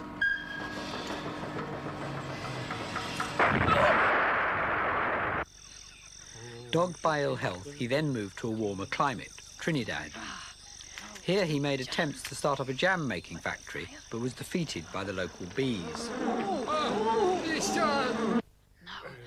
I think everything's ready, isn't it? I've got the high voltage. Back in Britain, he then started his experiments for seeing with wireless, attracting a group of enthusiastic amateurs around him. By 1924, he had a crude mechanical system transmitting silhouettes. There it is! His main contribution to the history of television was really his flair for publicity, exciting the public's imagination.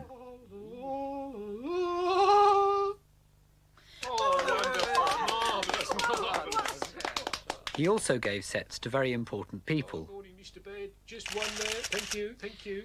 All right, Miss- sir, can Mr. you hold it up MacDonald, for us? here's Very your good. televisor. And again, sir, won't take you long, sir. Right, thank you very much. Finally, in 1936, the BBC arranged trials of Baird's television.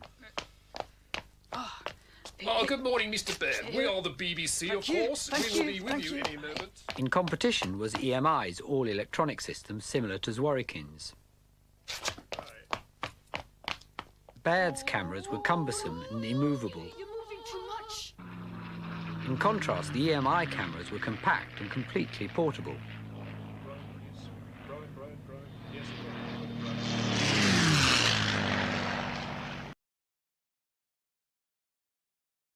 Fun.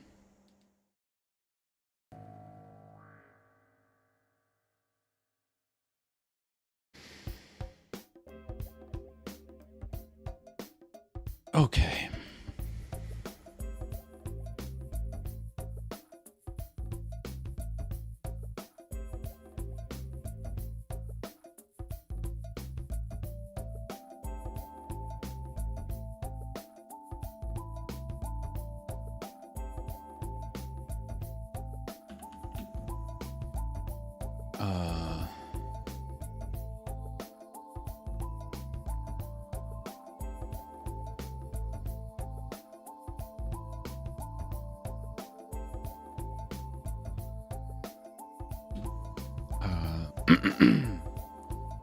Integration without Dart. I don't know.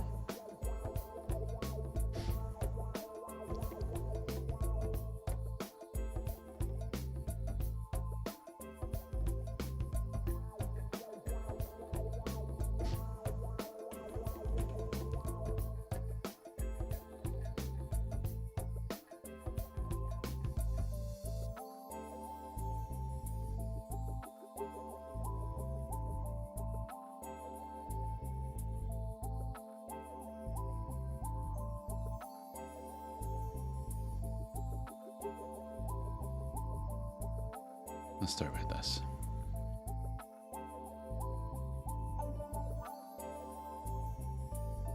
Okay.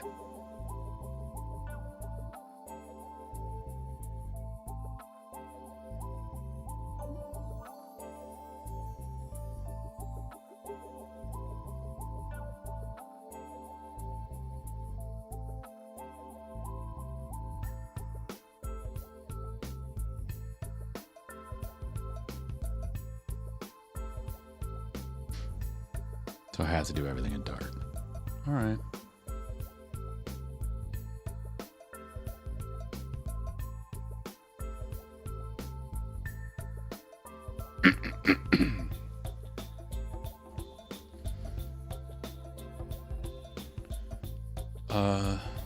Combine Dart with other languages.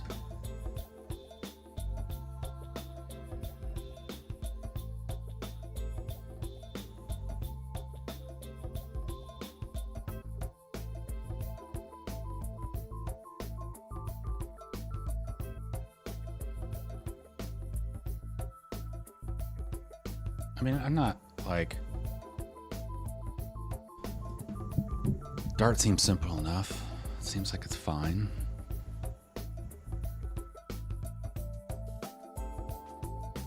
Let's just stick with it.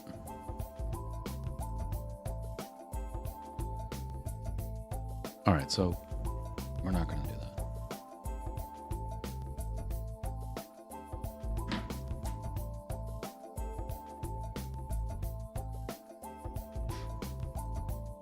All right, so what we're going to do.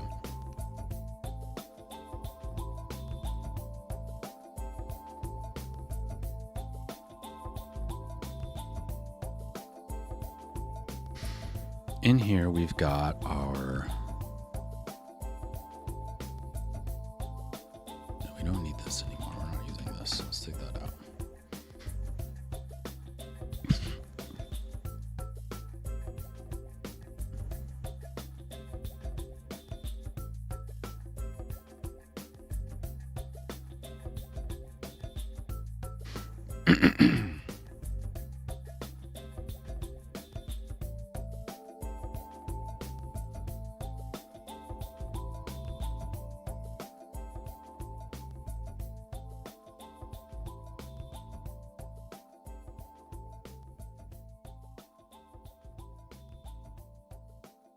So this is our state here. This is our state.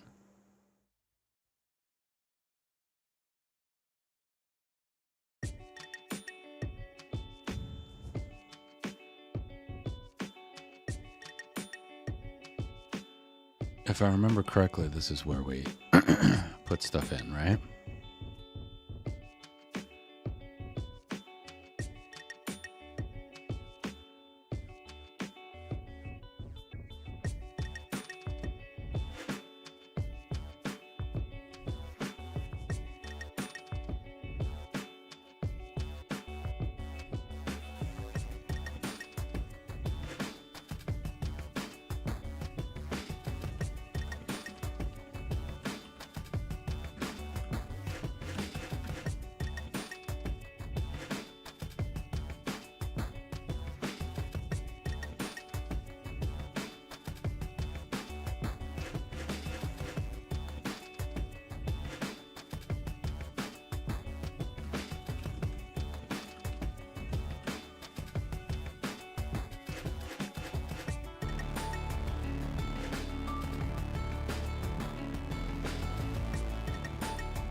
Oh, it already changed everything.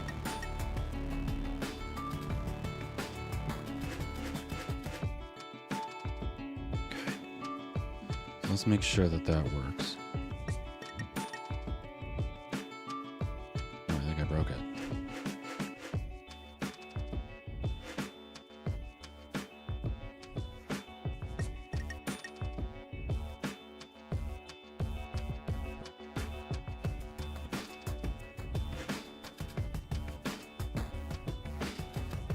I think that I broke it.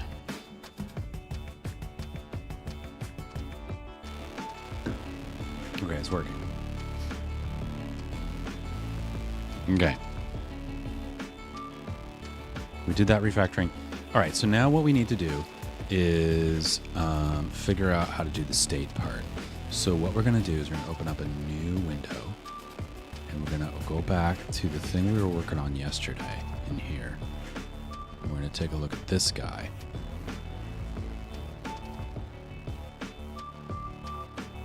And I don't know why you're like this right now. You can just be like that. You can be a little bit bigger than that. Maybe not that big. Okay.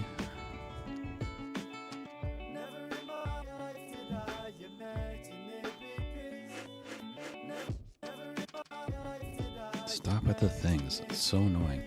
All right, so extends, my app state extends change notifier, and then this is where I could do stuff.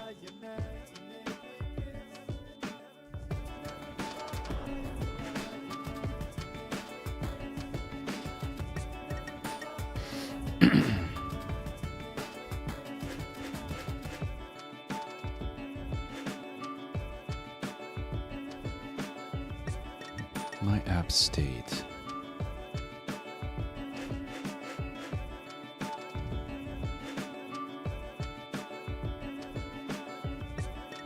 I don't see where my app state is instantiated. Context watch my app state. App state. Okay.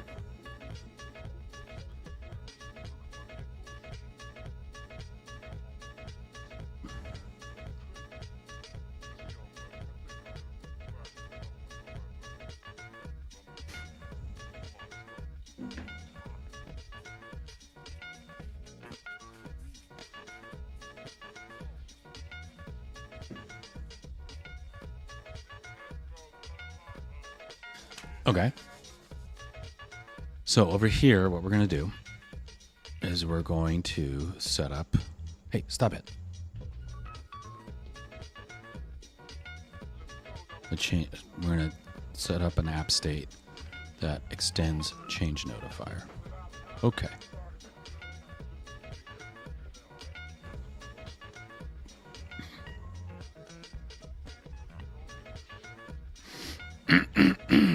Excuse me. Stop it.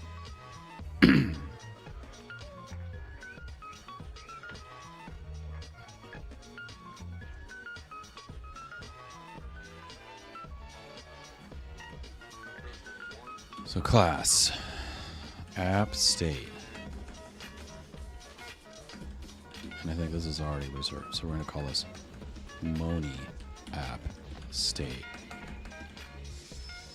And extends change notify. Come on with the...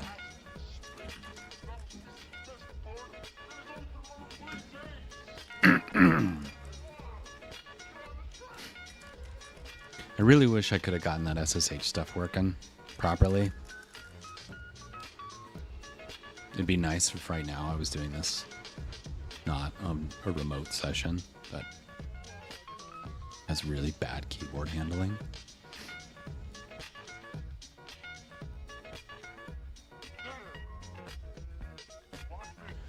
Okay, well, we can complain about it or we can keep going. Let's keep going. Okay.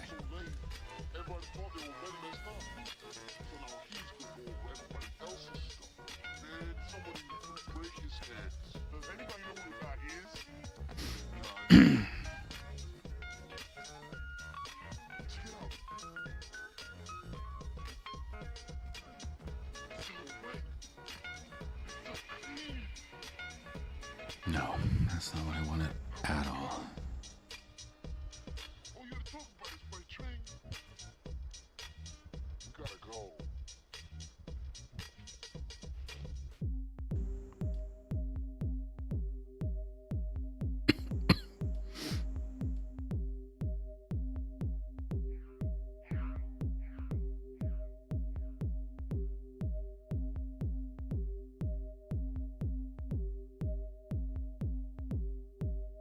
Okay, so in here we're going to have var points.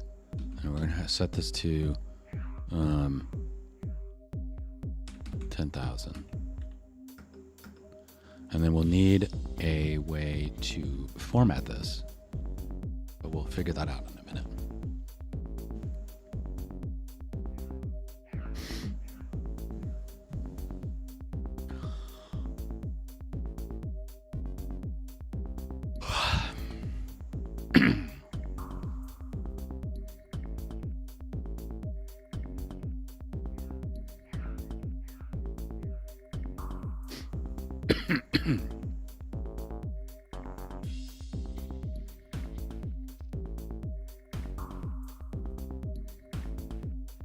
Add points, int points.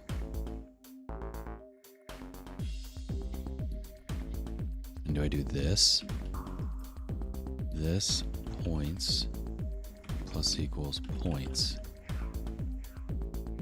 Notify listeners. Nope. Notify. Nope. That.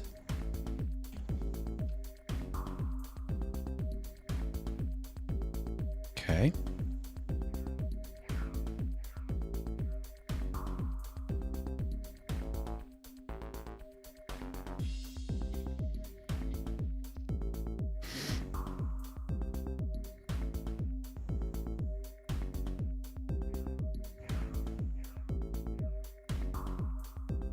Now, my app state, where does that get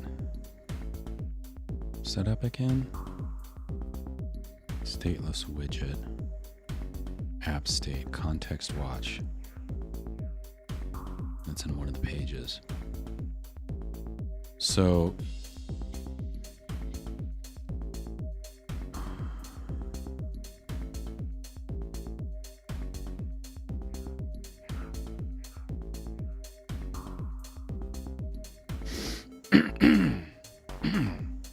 my gosh.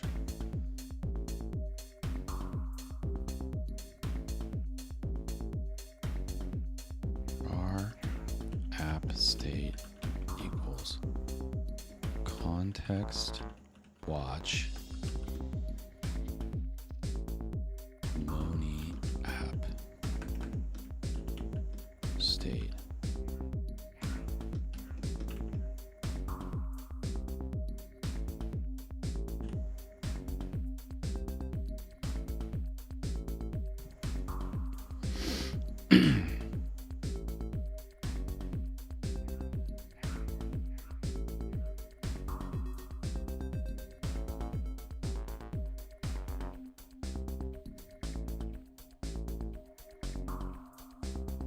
Why don't you have watch?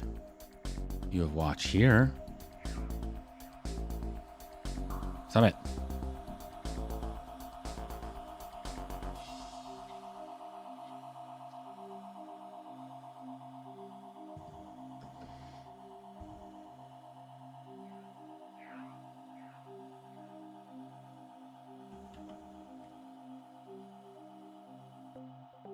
You don't have watch.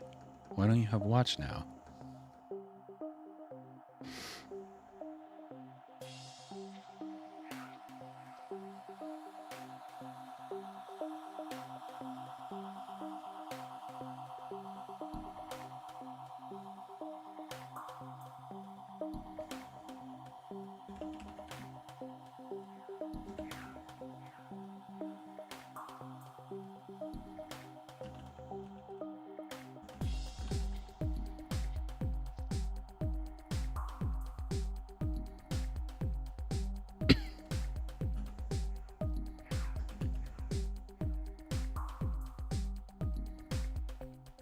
Now, what's your problem?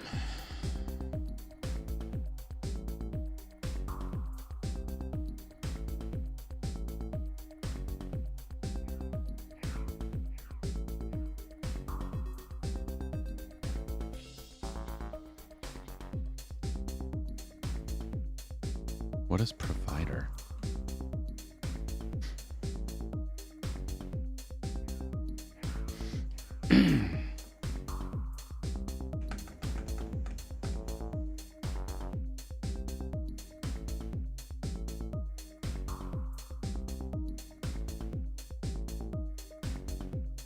And I have a feeling that dependencies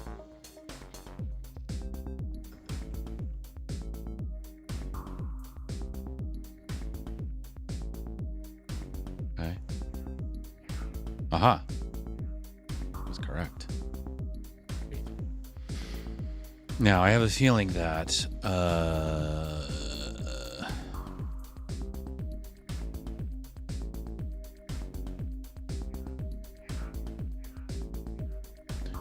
now,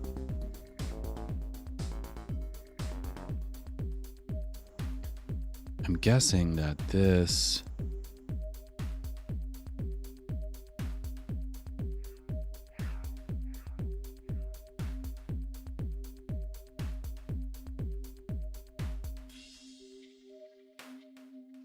so can I just instantiate this wherever? So what, wait, what if I do this?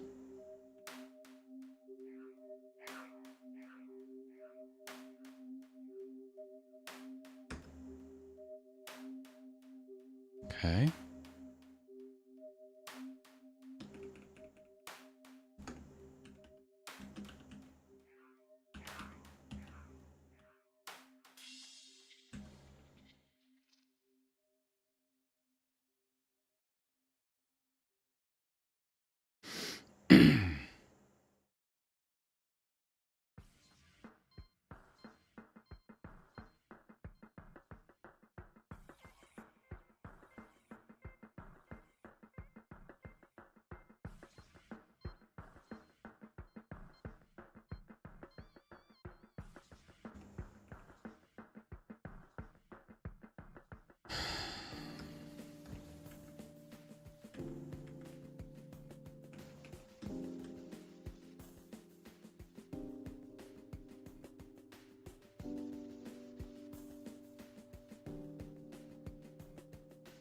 No.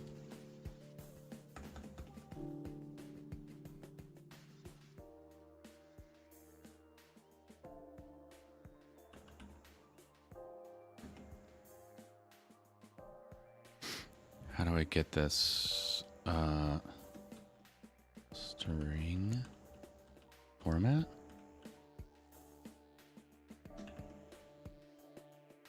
Okay.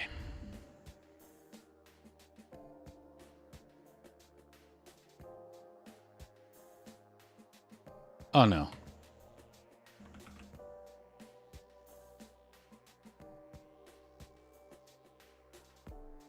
Dart string format.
All right.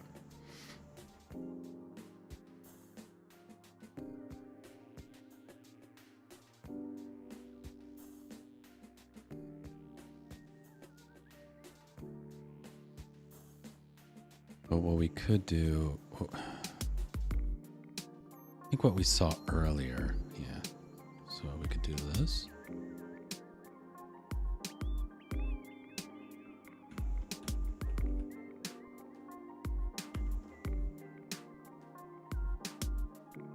That work?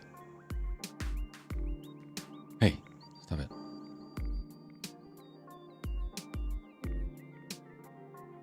Hmm.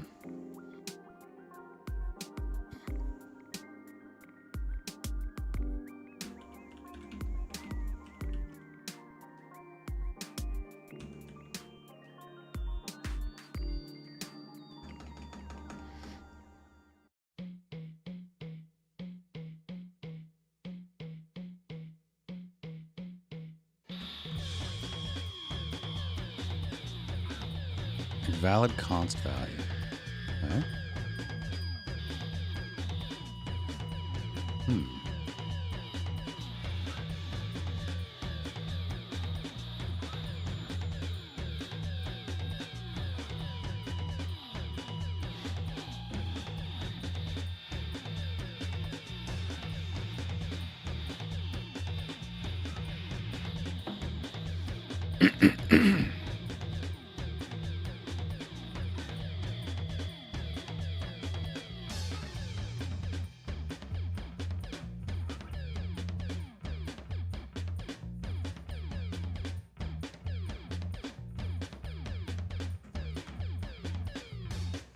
Okay.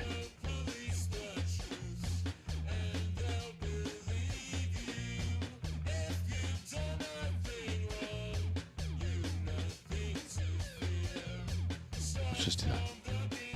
Okay, save that.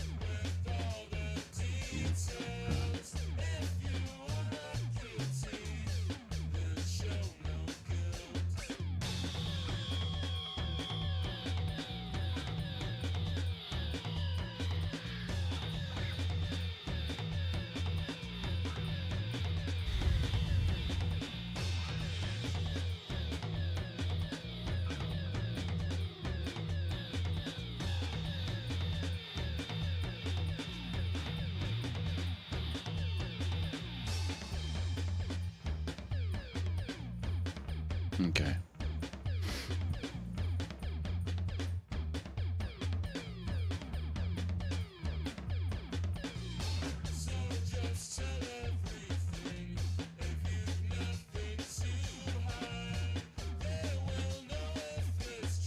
Okay.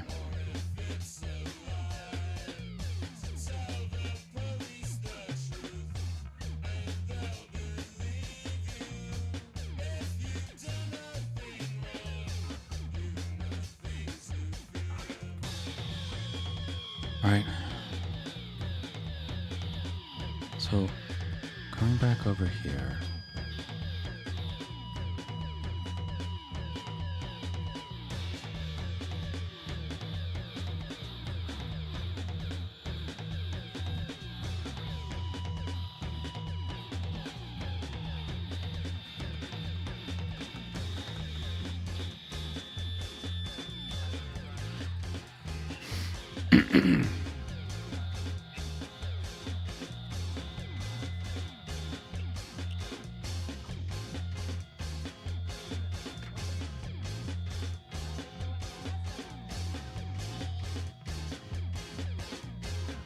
Change notifier provider. And then the app. Okay. So we never did that. Oh my gosh.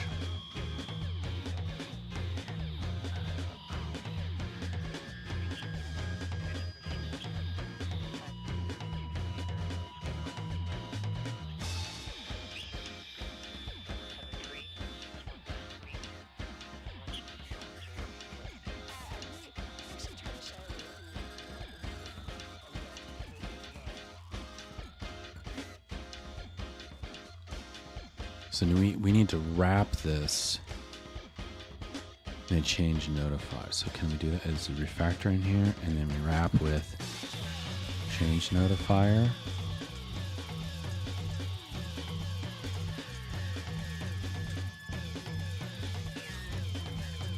Change notifier provider. Okay.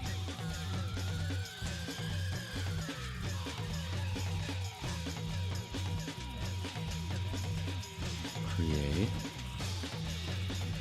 context.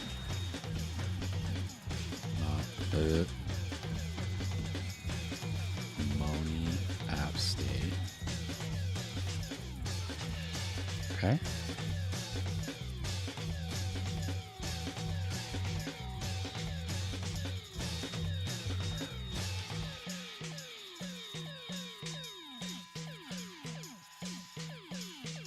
Now this may still fail because I'm still trying to get that app state way further down the chain.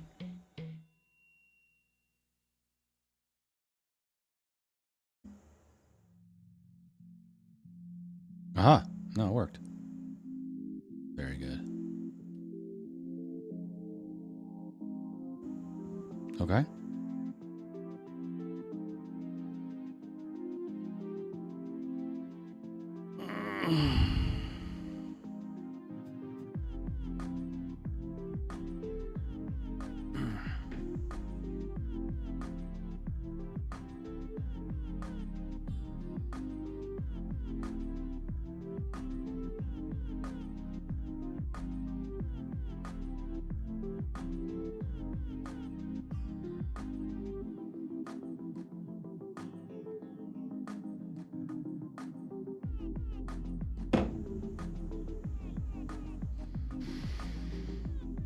Okay.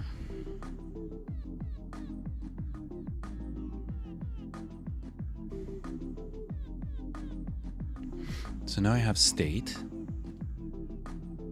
Now, let's go back to here.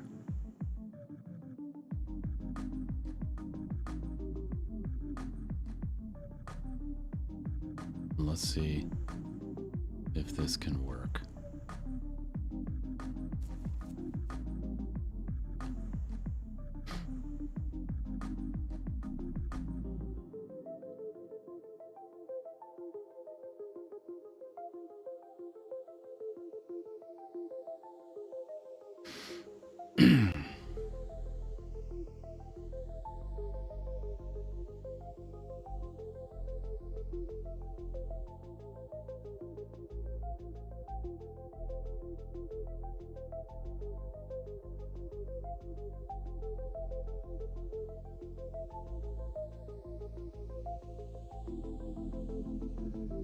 Configure and initialize Firebase in your Flutter app. We have definitely not done this.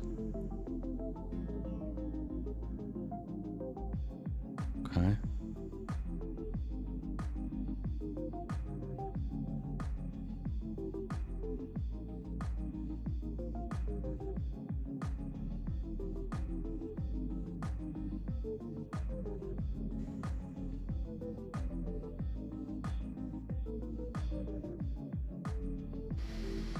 Okay.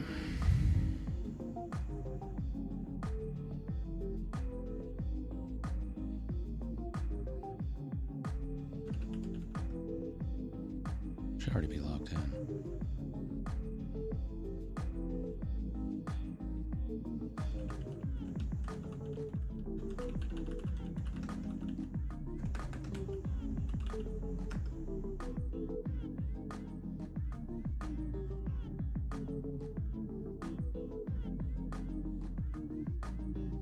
The Dart CLI developer tools uses Google Analytics to report usage and diagnostic data, along with package dependencies and crash reporting. Okay, telemetry is not set on the very first run. To disable reporting of telemetry, run this. Opt out of telemetry, and opt out event will be sent, and no further information will be sent. This data is collection. Blah, blah, blah, blah, blah.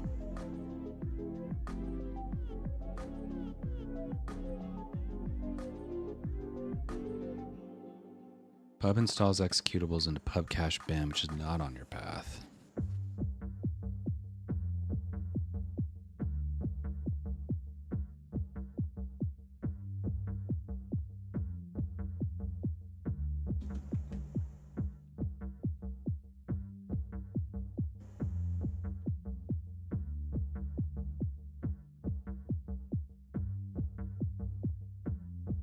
Oh.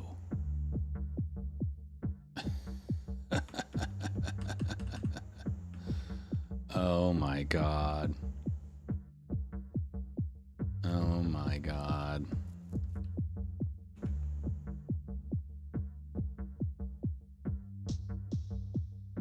I just... Oh man. Hey, you.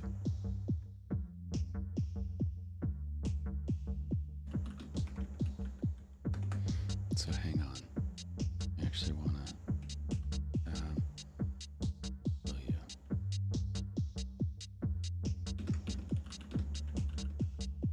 Okay.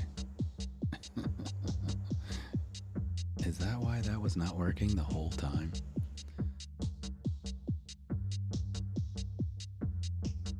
That's a big fucking yikes. All right.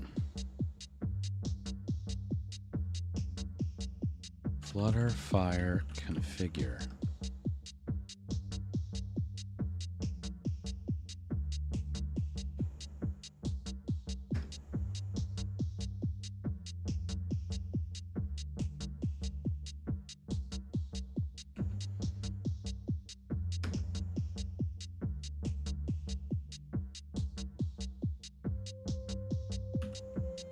No, cancel, cancel, cancel.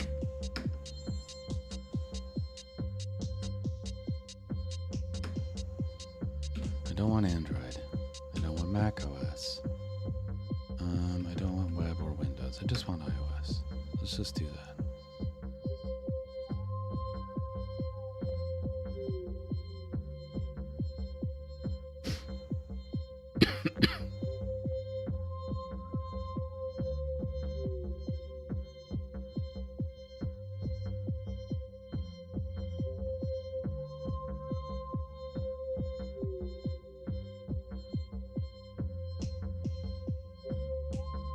Flutter pub add Firebase core.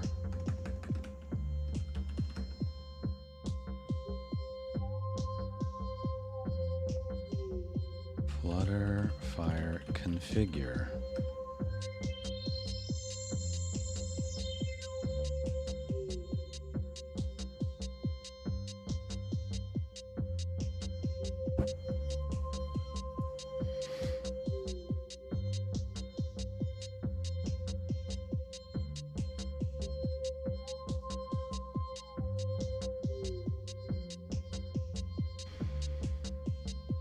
Okay.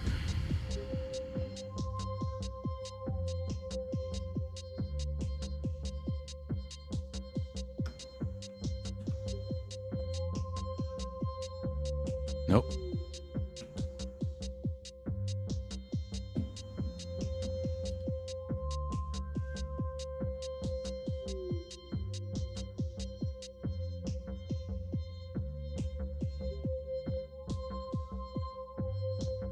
Okay.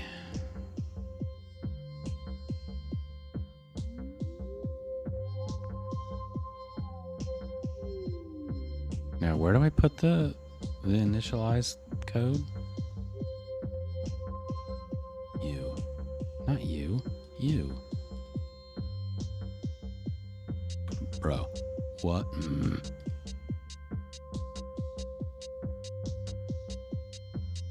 Unbelievable. Also, in your lib main dart, initialize firebees. Okay. But where do I put this?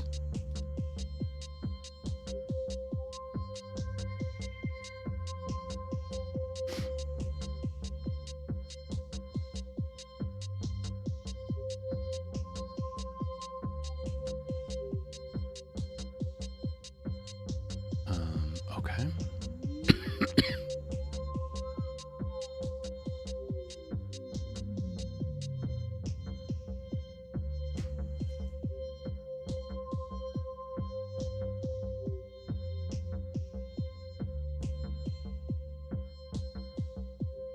I mean, do I just like vomit it in here somewhere? No.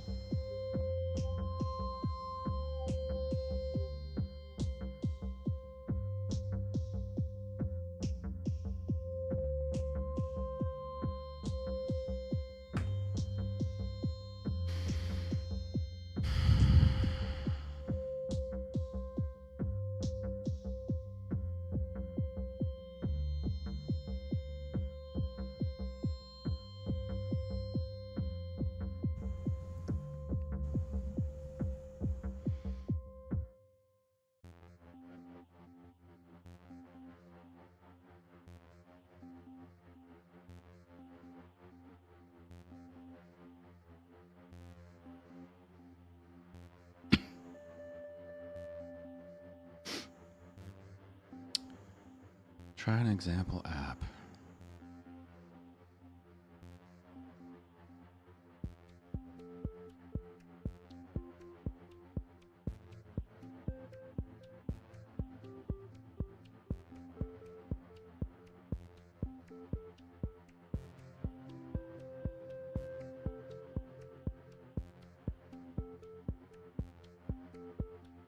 Okay, in main. Okay.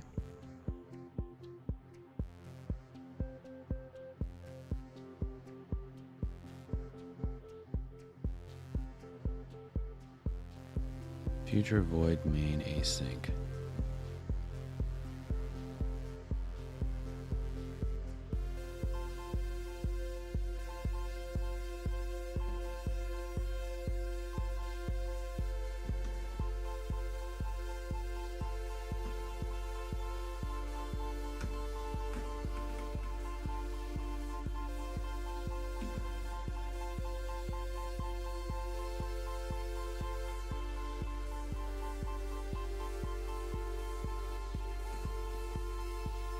Okay, are you happy with that?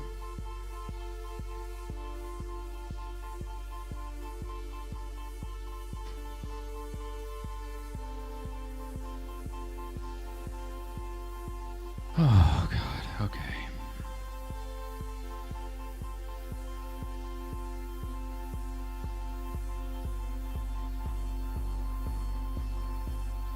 Automatically assigning platform iOS with version 12 on target runner because no platform was specified. Please specify a platform for this target in your pod file.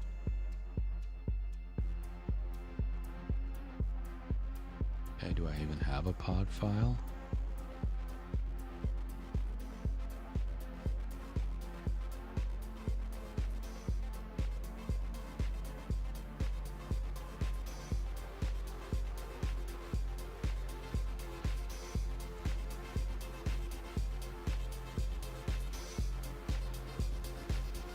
iOS. I mean, what's the current version of iOS?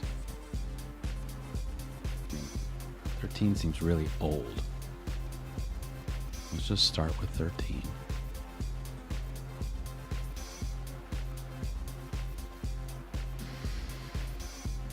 Okay.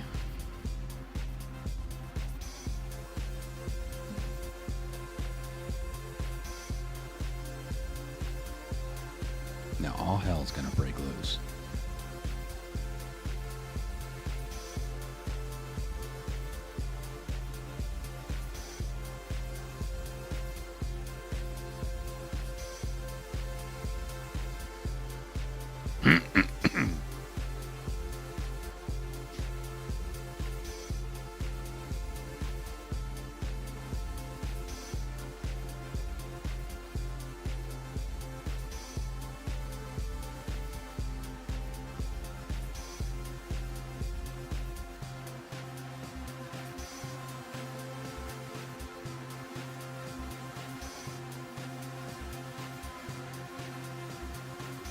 Okay. Exception has occurred. Flutter error. Binding has not yet been initialized. The instance getter on the services binding mixin is only available once that binding has been initialized. Typically, this has been done by calling widgets Flutter binding ensure initialized or run app. The latter calls the former. Typically, this is done in main. The ensure initialize method is idempotent. Calling it multiple times is not harmful.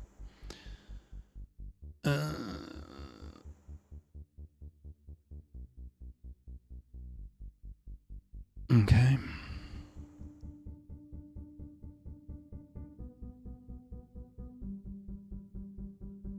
And I believe when I looked at... Yeah. It did this thing. Okay.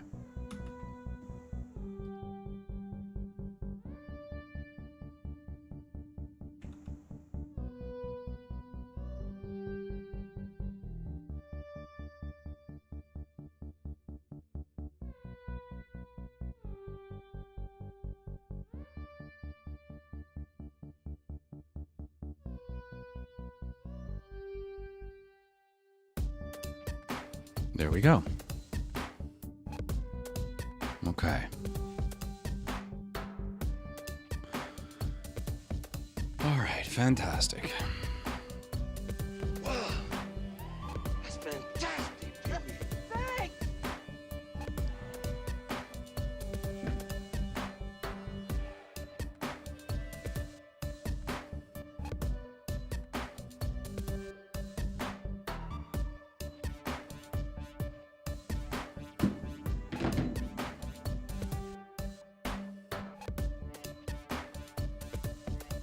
Okay.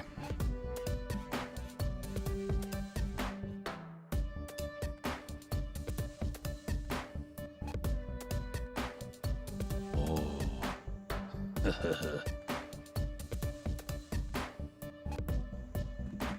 We're in for another headache.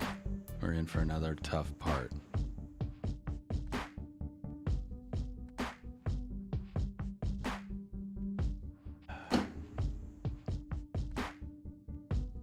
Because if I want to authenticate, which I will need to do, I will need to authenticate.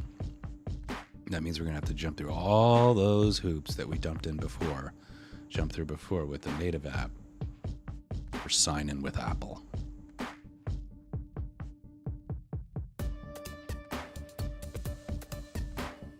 I don't think I'm going to do that today. That's too much for today. We're going to do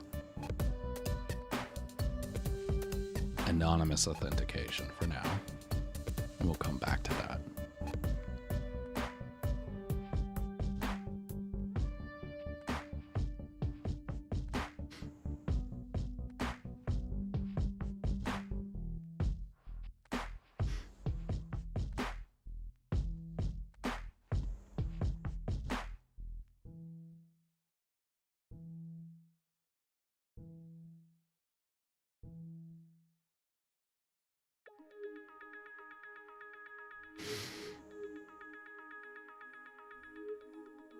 I question whether or not this is worth it, but okay.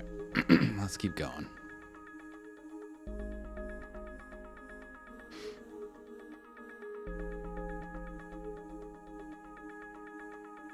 Sometimes you got to learn the hard way, right?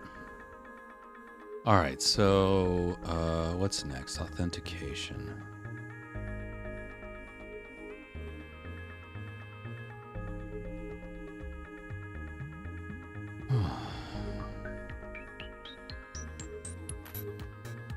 Like we're perpetually in like just getting started mode, and I kind of want to just get past that.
Okay.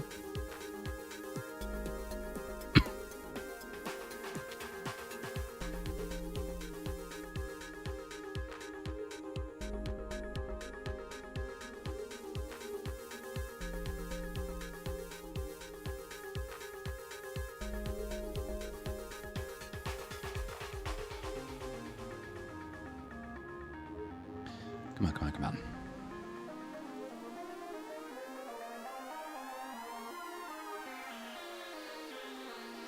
I can see why it has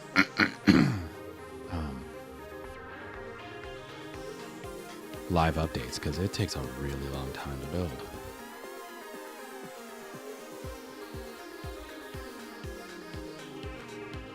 It's excessive.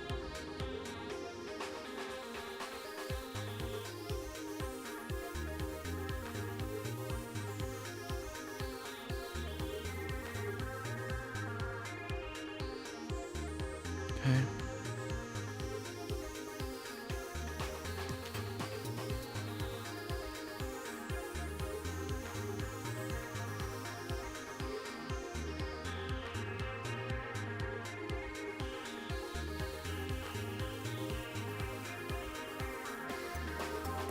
All right, now we have auth.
When a signed out user uses an app feature that requires authentication with Firebase, Sign in the user anonymously by calling sign in anonymously.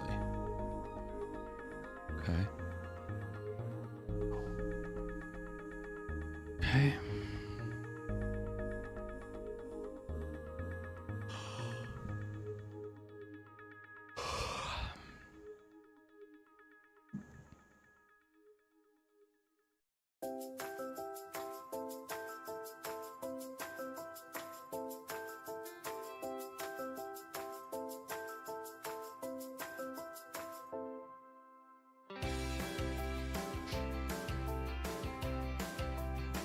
So when can I do this?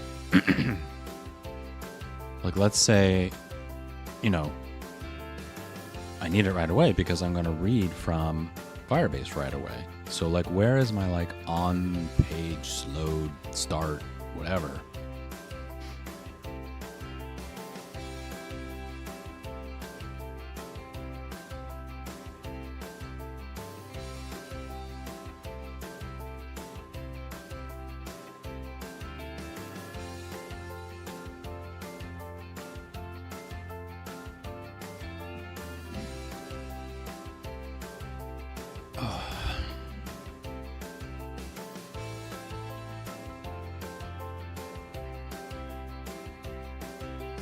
This doesn't feel like the right place to do it.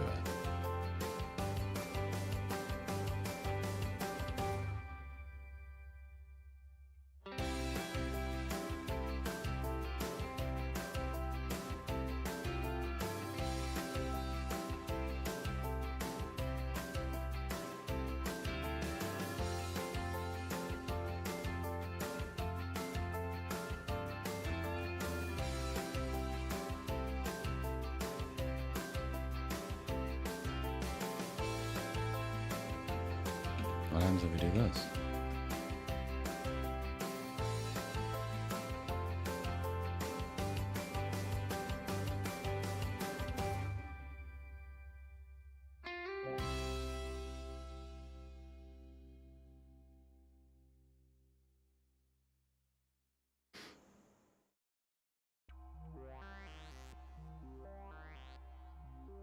Okay.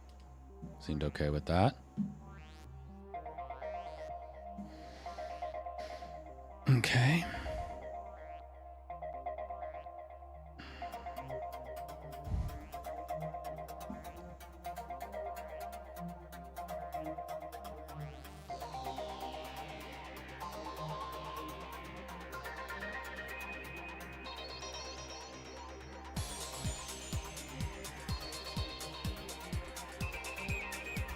Okay.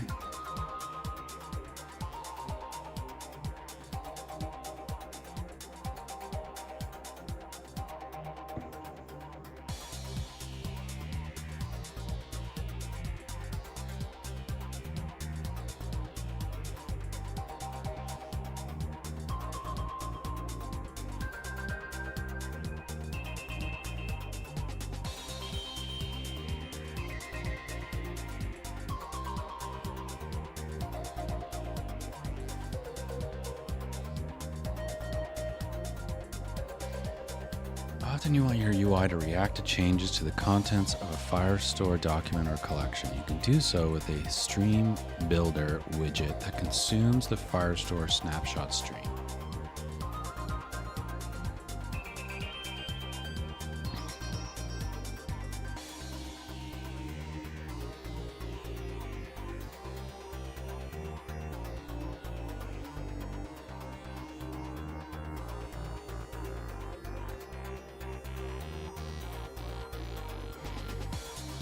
User information extends stateful widget. Override create state user information state. User information state extends state user information. Okay.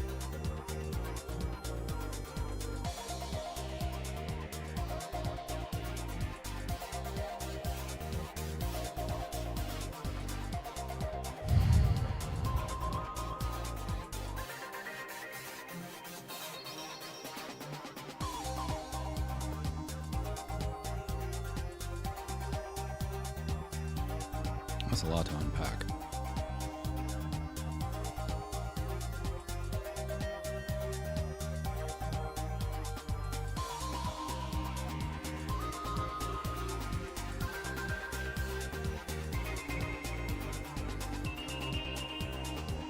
All right, so if I create this stateful widget, and the stateful widget goes into here and pulls these transactions,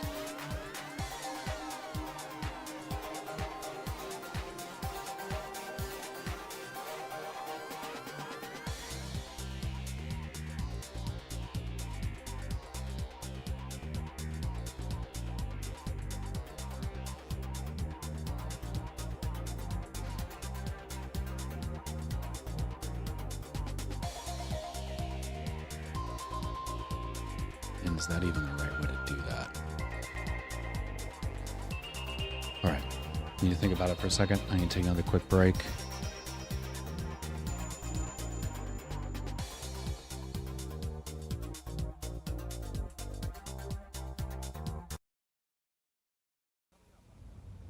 If I say the word Apple, you say the word Macintosh.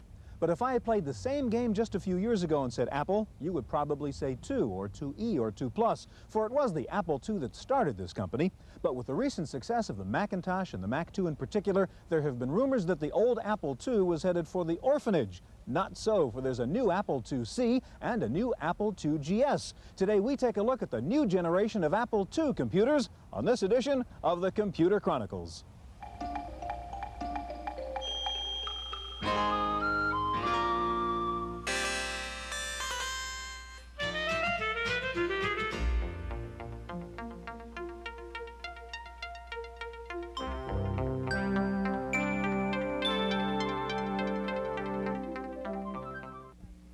The Computer Chronicles is made possible in part by McGraw-Hill, publishers of Byte Magazine, and BIX, the Byte Information Exchange.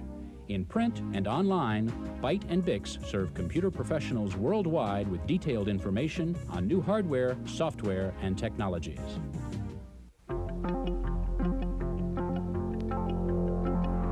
Welcome to the Computer Chronicles. I'm Stuart Chaffee, and this is Gary Kildall.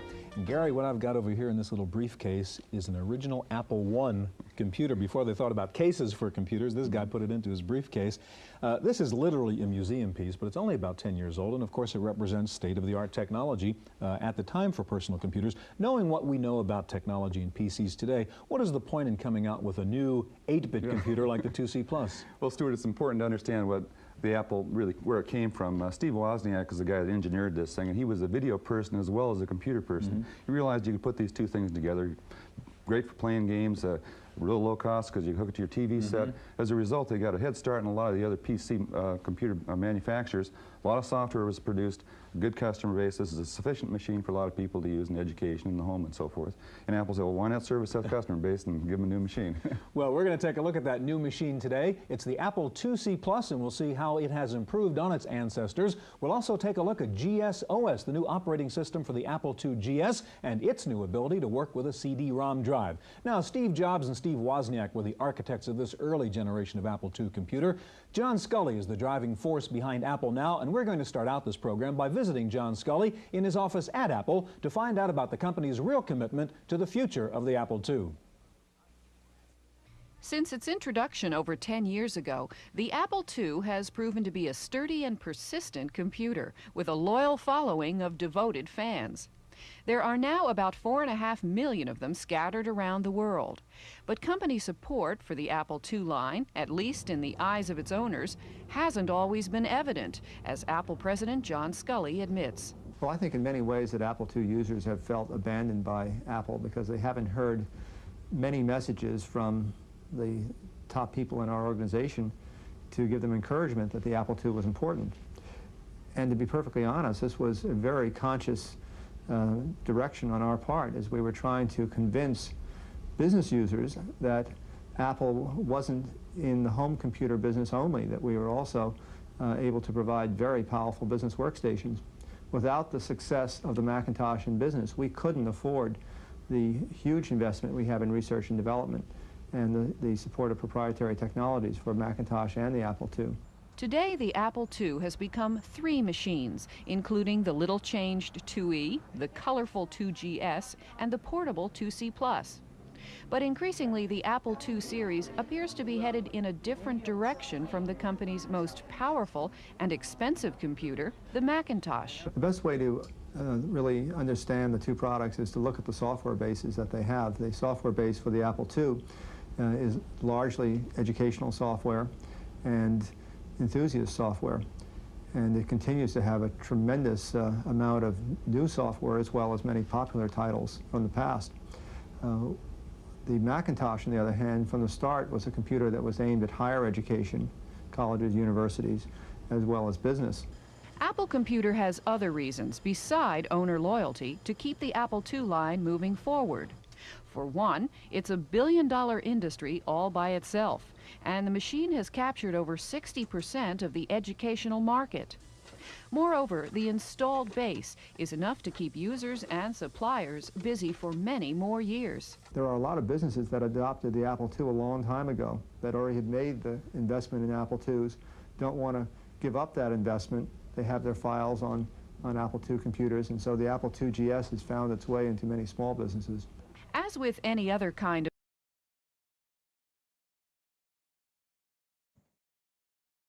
We love the Apple II GS, yeah? All right, so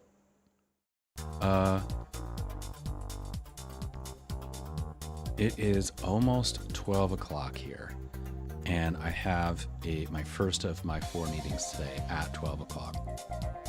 So I was going to dive into this. We're going to save this for next time.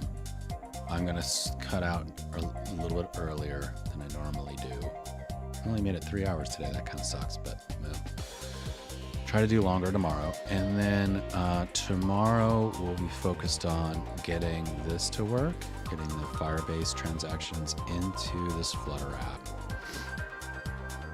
We have to do sign in with Apple, and then we'll see where it goes from there. I think about it now, and I'm realizing, like, look, we've already created like an iOS specific implementation in the fact that we're using this Cupertino set of things. And then we're going to have a whole set of things that are like very Apple specific. So now it starts to feel like maybe it's not all that cross-platform after all. But we're going to keep going. We'll keep going. I think we're far enough along now that's like worth it to keep going. And I think it'll be helpful for me to understand Flutter and how to build stuff in it. So not the end of the world. So we'll do that tomorrow. And maybe we'll get back to some WebRTC. We'll see. I'm not sure yet. I'm also coming down with a cold, so we'll see how it goes. We're going to play a little bit by ear. But thanks for checking in, and see you tomorrow. Bye.